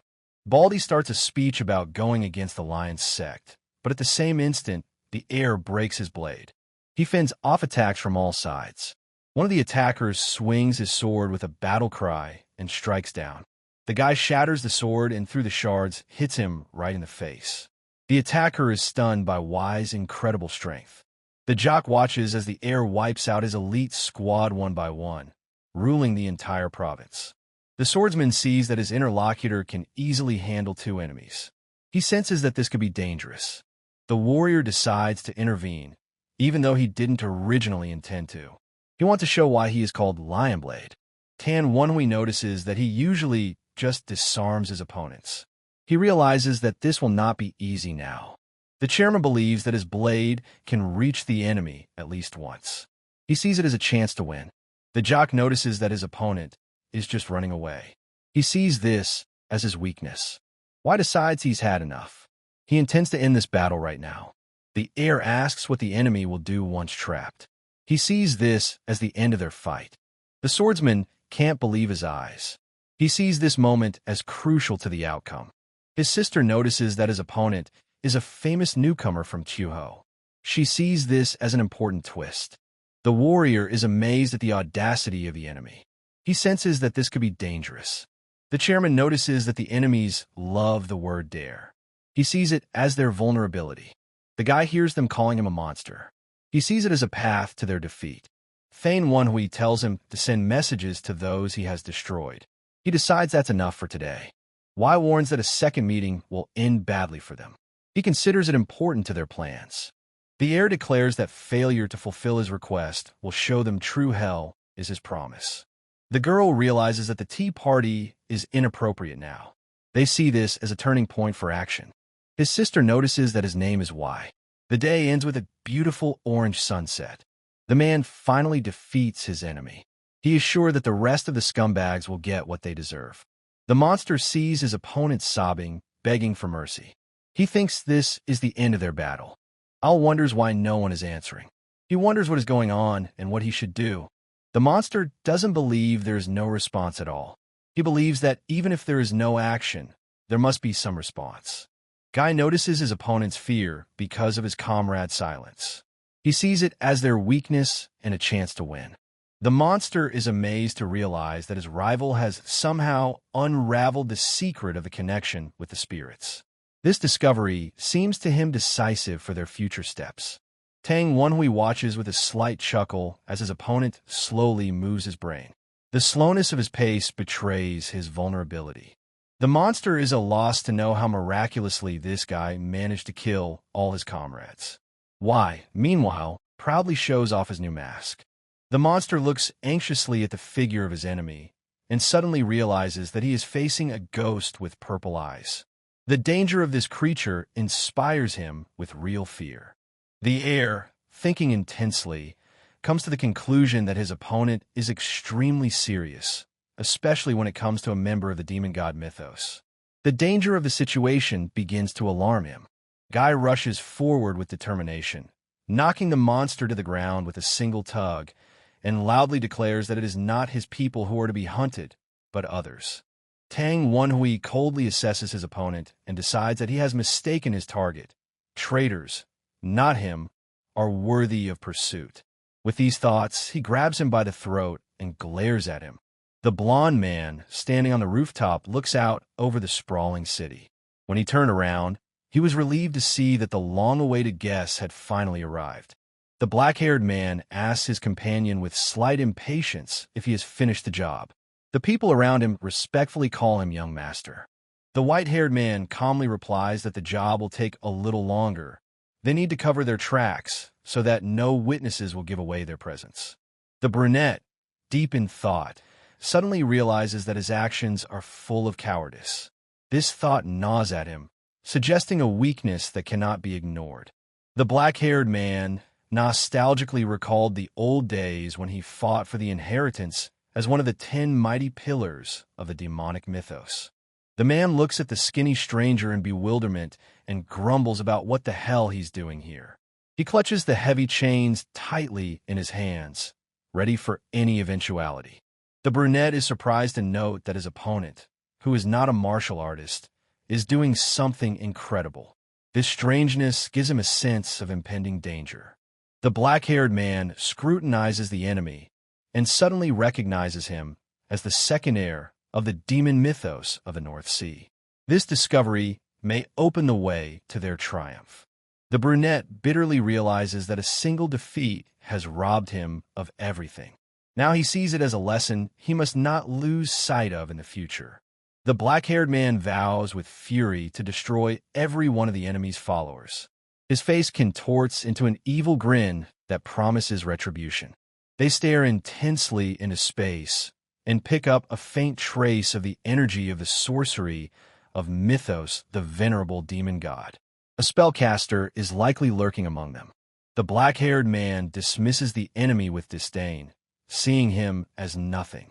The dead swordsman of the Ghost Valley of Blackbone, he is sure, will be no obstacle to him. The brunette confidently tasks his ally to sort out the chaos. Deep down, he feels that such a step will bring them closer to their cherished goal. The black-haired man is disgusted to feel the energy of his opponent's energy, and he feels that it reminds him too much of Yonwai's power. The black-haired man is disgusted by the familiarity of his opponent's energy. The heir raises his eyebrows in amazement, unable to believe that the enemy dared to touch his follower. The thought of the threat of this insolence keeps him on his toes. The guy squints at his opponent and comes to the conclusion that he doesn't know a thing. The enemy's ignorance will play to his advantage. Then Wanhui listens with a cold smile as his opponent questions the reason for the punishment. Heaven's punishment, he is sure, has already come upon all those who have betrayed the cult. Wai reassures his enemy with a soft sneer, promising that his comrades will soon follow. This reassurance seems important to him for their next steps. With icy calmness, the heir orders all enemies to disappear from the face of the earth. In this decision, he sees an opportunity to turn the tide in his favor. The white-haired boy steps forward, not taking his eyes off the boy, and realizes with delight that the purple-clad man is the true heir to the cult. Wai abruptly grabs his arm and asks him defiantly what else he could be, if not the cult's heir. The question hangs in the air. The boy is delighted to discover that his ally is unharmed. This news gives him hope for the success of their common cause. Tan Wenhui is pleased to note that his ally has accomplished the task brilliantly. This outcome may influence their future strategy. The heir listens with a smile as his ally continues the conversation. This conversation has the potential to bring them closer to victory. The boy looks around curiously, noticing a strange figure approaching. Whoever it is, it might change their plans. The white-haired man stares at the stranger in amazement and wonders how someone of this caliber ended up here. This discovery seems to him a chance for success. Y watches with mild annoyance at his opponent, who is far more resilient than he had anticipated. The corpse of a North Sea, he grinned, still on its feet. Tang Wenhui mockingly inquires how Dead Min Che is doing.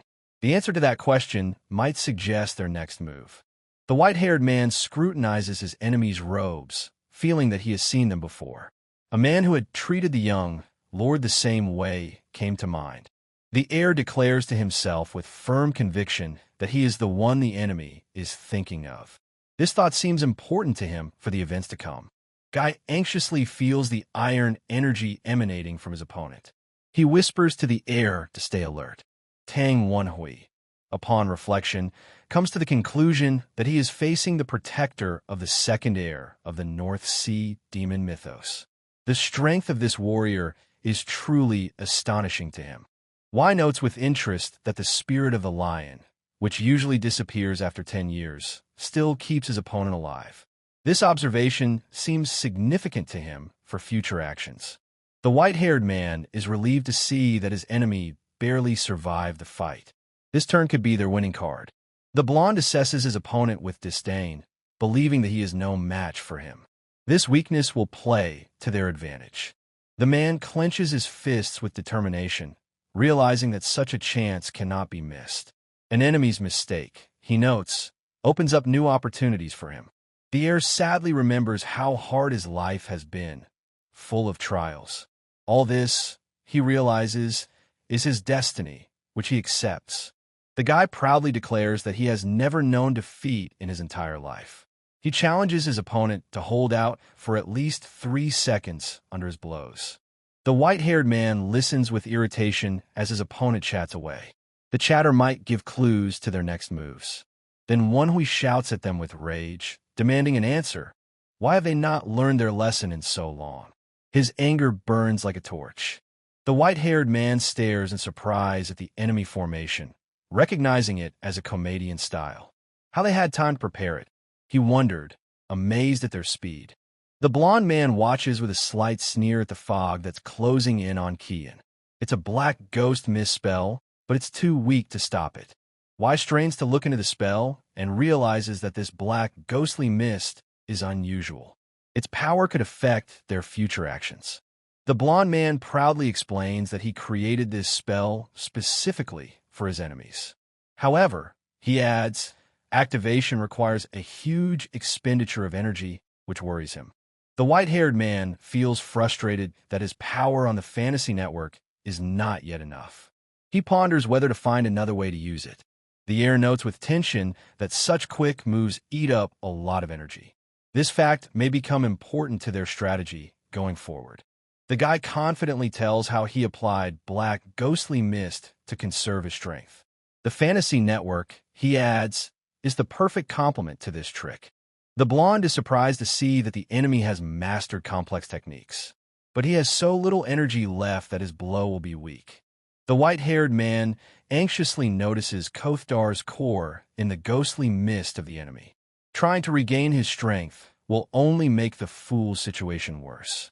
Tang Wenhui watches his opponent with a cold chuckle, who soon realizes, you can't breathe, and circulating energy won't get the poison out. This backs him into a corner. Y notes with satisfaction that his ghost poison is unique. Mere circulation of energy, he is sure, will not stop its deadly effects. The heir senses with interest that the enemy's body is perfect for his poison. He calls loudly for him to come out of the shadows and show himself. The guy hears his opponent call him a coward with derision. These words can give clues to their next steps. The blond man with grim determination is thinking of taking his enemy with him to the other world, just to avoid succumbing to his tricks. It seems like a winning choice. Tang Wenhui anxiously realized that the formation was about to collapse. Too hasty an activation had failed him this time. Why tenses up at the feeling that the heavy lifting is unstoppable. The enemy has done his part of the task perfectly. The heir deftly shortens the distance as the sorcery dissipates. Too close for the enemy to cast another spell. Guy is surprised to see a change in his enemy and feels that this turn could tip the scales in their favor. The man realizes with satisfaction that his opponent's martial arts have turned to nothing. This collapse opens new avenues for their plans. The blonde sees with admiration that the enemy has reached the pinnacle of skill. This peak may influence their next moves. Tang Wenhui forcefully infuses his energy through the evil ghost's battle garb and mist. The purple fantasy net drains the enemy, and the poison completes the job. Wai watches in amazement as his opponent, staggering, still strikes. His soul, full of hatred, does not give up, which alarms Wai. The heir watches with interest as the enemy hones their skills right into the battle. This progress could be their trump card. Guy enthusiastically sees martial arts as a way to express himself. He looks for the enemy's weaknesses in every movement and breath. Tan Wenhui realizes with deep thought that the vessel is a source of power. It is useless to copy others. He decides to create his own. Wai admiringly looks at the ice soul blade technique in front of her. Her power might come in handy in the future. The heir sees with anticipation how the ice soul blade technique will freeze the enemy to death. This outcome seems like a win-win to him. Guy scrutinizes every swing of his enemy's sword, their breathing and footsteps. These details, he is sure, will clue them in on their next move. Tang Wenhui is surprised to feel his opponent synchronize his soul with his actions. This unity is important to their plans. Wai unleashes 12 strikes of fierce tiger power with fury. This power could turn the tide of their battle. The heir sees with tension as the enemy adjusts his technique to match his blade. This rhythm cannot be underestimated from here on out. The boy is puzzled as to why the enemy keeps taunting him. These taunts may pave the way to victory. Tan Wenhui thinks with a slight sneer that the enemy might recognize his genius. This recognition, he is sure, will come in handy in the future. The man bitterly realizes that defeat here will brand him with shame. Avoiding that is their main goal. The blond man longingly imagines not being able to look into the eyes of the young master after losing. This fear drives him to new actions. The man feels with a heavy weight on his heart that defeat will be his foe. Meeting the Lord afterward seems unbearable to him. Wai watches with interest as the enemy summons the divine lady of the ice soul. This power could change their plans. The blonde laughingly notes that the enemy has left them a loophole to escape. This miscalculation will bring them closer to triumph. The heir anxiously senses the icy venom in the enemy's actions. His power cannot be underestimated going forward. Guy strains to see how the enemy is stubbornly not giving up. If this continues, his streams will soon freeze.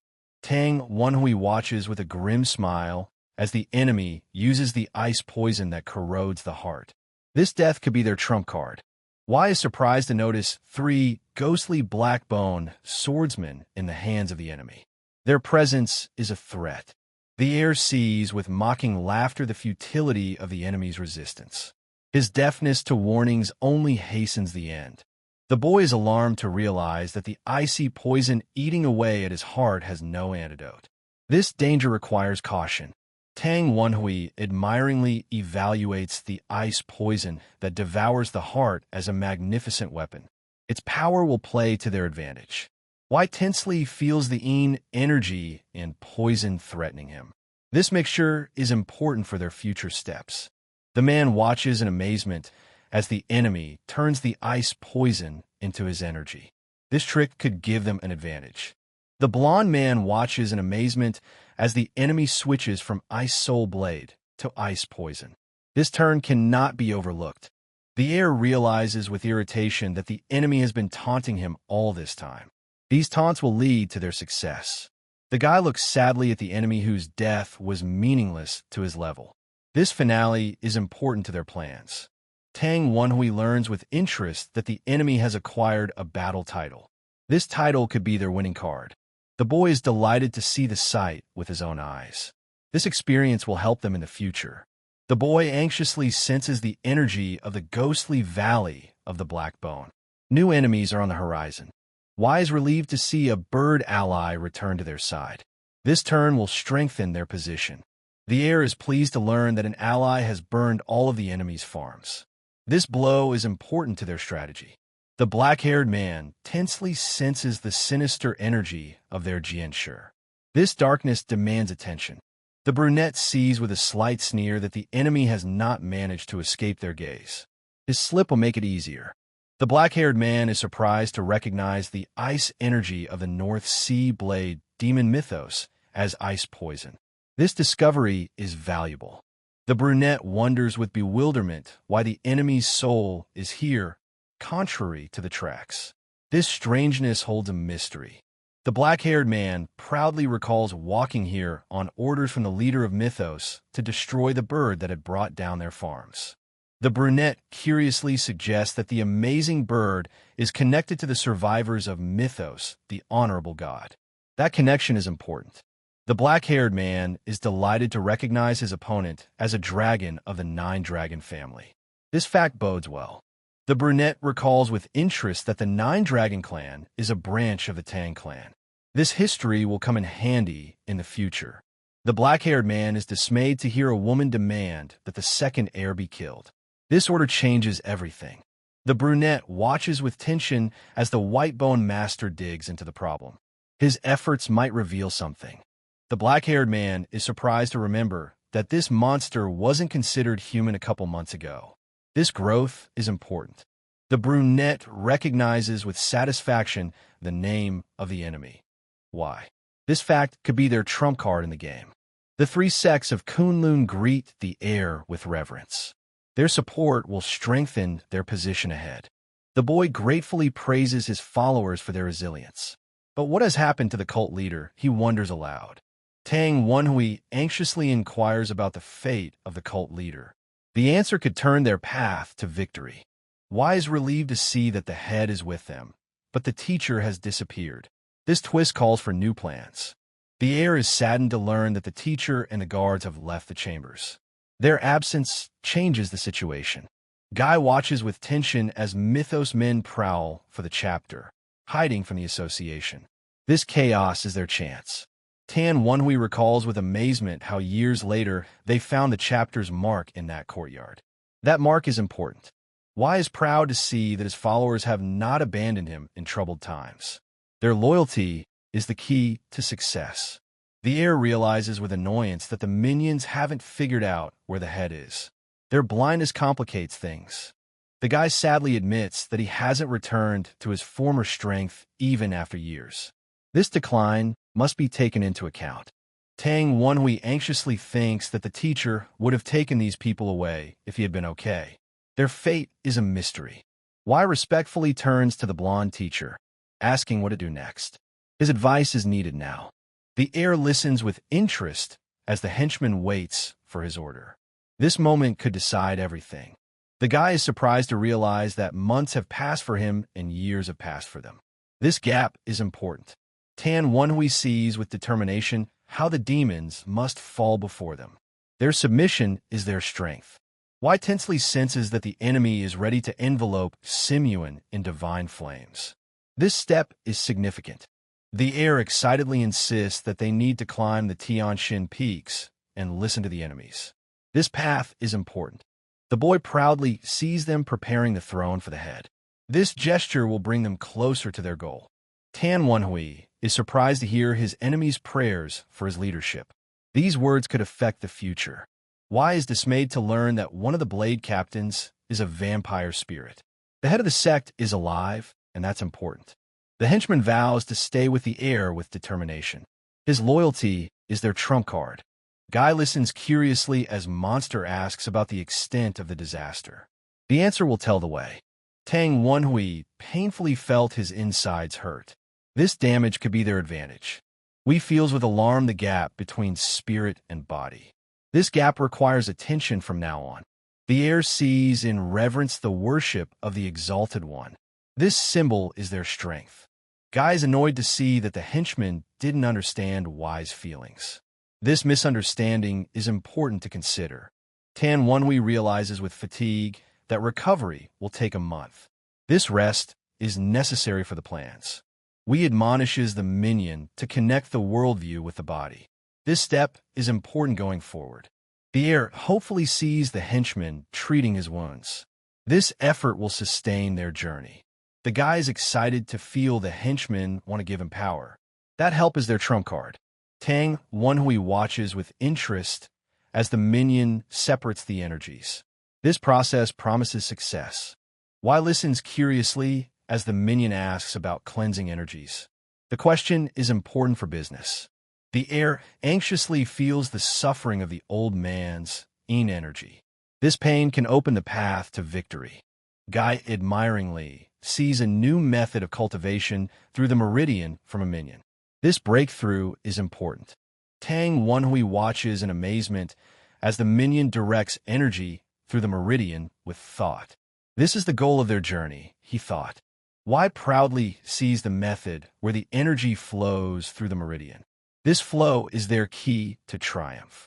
The heir is excitedly shaping the lower meridian with demon techniques. This power will make him great. Guy tensely learns about the astral level divergence against the minion. Their power is significant. Wonhui is frustrated to see the weakness of the demon's techniques against the enemy. A new method will unite their forces. Wei chooses to choose the path with confidence, flowing like a river with true energy. This choice is their trump card. The heir is proud to utilize the Black Dragon's power of the river and sword. This power is important to the plans. The Lord is pleased to see his allies ready to march. He thanks them in Fury Wind for their help. A gentleman with determination acts at dawn. This early hour is important to their affairs. Guy is mildly surprised to catch his opponent, wondering what brought him to the enemies of the subsidiary branch of the Tang clan. This mystery may well be their winning card in the struggle for victory. Tang Wonhui listens intently as his sister asks him why he returned from his mission so soon. Her question seems to him to be a hint of something important for their future endeavors. Tan Qujin notes with slight dismay that her brother has returned too quickly, leaving the goal unattained. This failure, she ponders, could prove crucial to their success.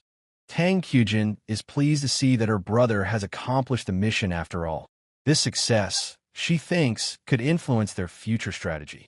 Wei tears his soul to pieces with grim determination, and then, gathering his will into a fist, rebuilds it with his own strength. This feat, he is sure, will pave the way to their triumph. The heir realizes with cold clarity that his adversary has amassed ample knowledge of the North Sea mythos. This knowledge could play an important role in their upcoming plans. Guy curiously picks up on rumors that Tang Gong is aware of his troubles. This awareness can suggest their next move. Tang Wonhui listens with slight irritation to his interlocutor as he wonders what they should do next. The Lion Blade King, he suspects, will soon demand an answer from him. Wei tensely senses the presence of the Lion Blade King, appearing for retribution. This visit could be a turning point for their actions going forward.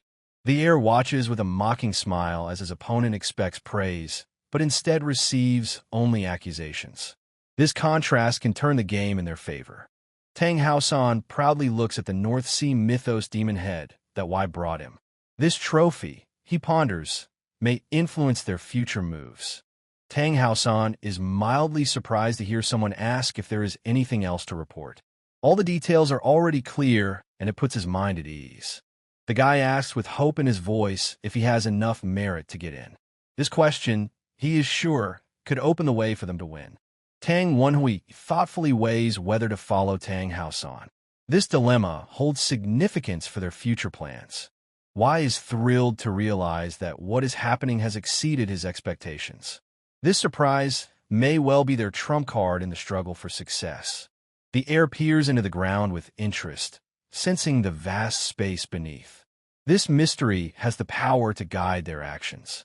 Guy notes with slight excitement that the West is teeming with small sects and gangs. This chaos could give them an edge in the game. Tang Wonhui recalls with grim certainty the heavenly demon cult lodged on the Tianshan Ridge. Its presence, he thought, was important to their strategy. Wai realizes with sudden clarity the intent of the Tang clan. This insight, he believes, could be their greatest weapon in achieving their goal. The heir is excited to imagine how the center of the rising wind will take the world by storm. This possibility is significant for their future steps. The boy is thrilled to realize that the card he has found changes the entire layout. Its existence could lead them to triumph. The counselor notes with admiration how intelligence, courage, and cunning have paved the way. These qualities will sustain them in the things to come. Tang Wonhui grasps with a slight sneer that his opponent sees him as the perfect enigma. That reputation could play into their hands. Wai is surprised to notice how his master, Tang Gong, is stunned by his words. This reaction is important to their future plans. Tang Gong respectfully sees the young master as a true warrior. Martial skills, he thinks, are not the most important thing for the Tang clan. Tang Gong, with deep thought, appreciates martial arts and strategy as tools of purpose. His talent, he believes, cannot be underestimated. The heir tensely hears Tang Haosan demanding that they stop arguing. This order could affect their next move. Tang Kaosan states with firmness that the kid will choose his own path. The place Cain Tan has created for unity inspires him to take further action. Wai is thrilled to learn that the Tang clan will raise a castle overlooking the world from the top. This dream can lead them to success. Tang Haosan sees with determination that the castle must resist the fanatics of the demonic cult. Its durability is important to their plans. Tang Haosan is angered to learn of his enemy's plots to kill the patriarch. This audacity demands a response in their future moves. The boy listens with interest to the mentors discussing a plan of action. The body will be their key to the fulfillment of their plan. Tang Wonhui sees with cold clarity how the enemy wants to use the assassination attempt to hit the demonic cult. This plan, he is sure, can give them victory. Wai notes with satisfaction that the enemy is impressed with his intelligence and decision-making skills. This delight will come in handy in the future. The heir, with a slight sneer, anticipates the collapse of the enemy's plan due to a variable unknown to them. This mistake will be their path to triumph.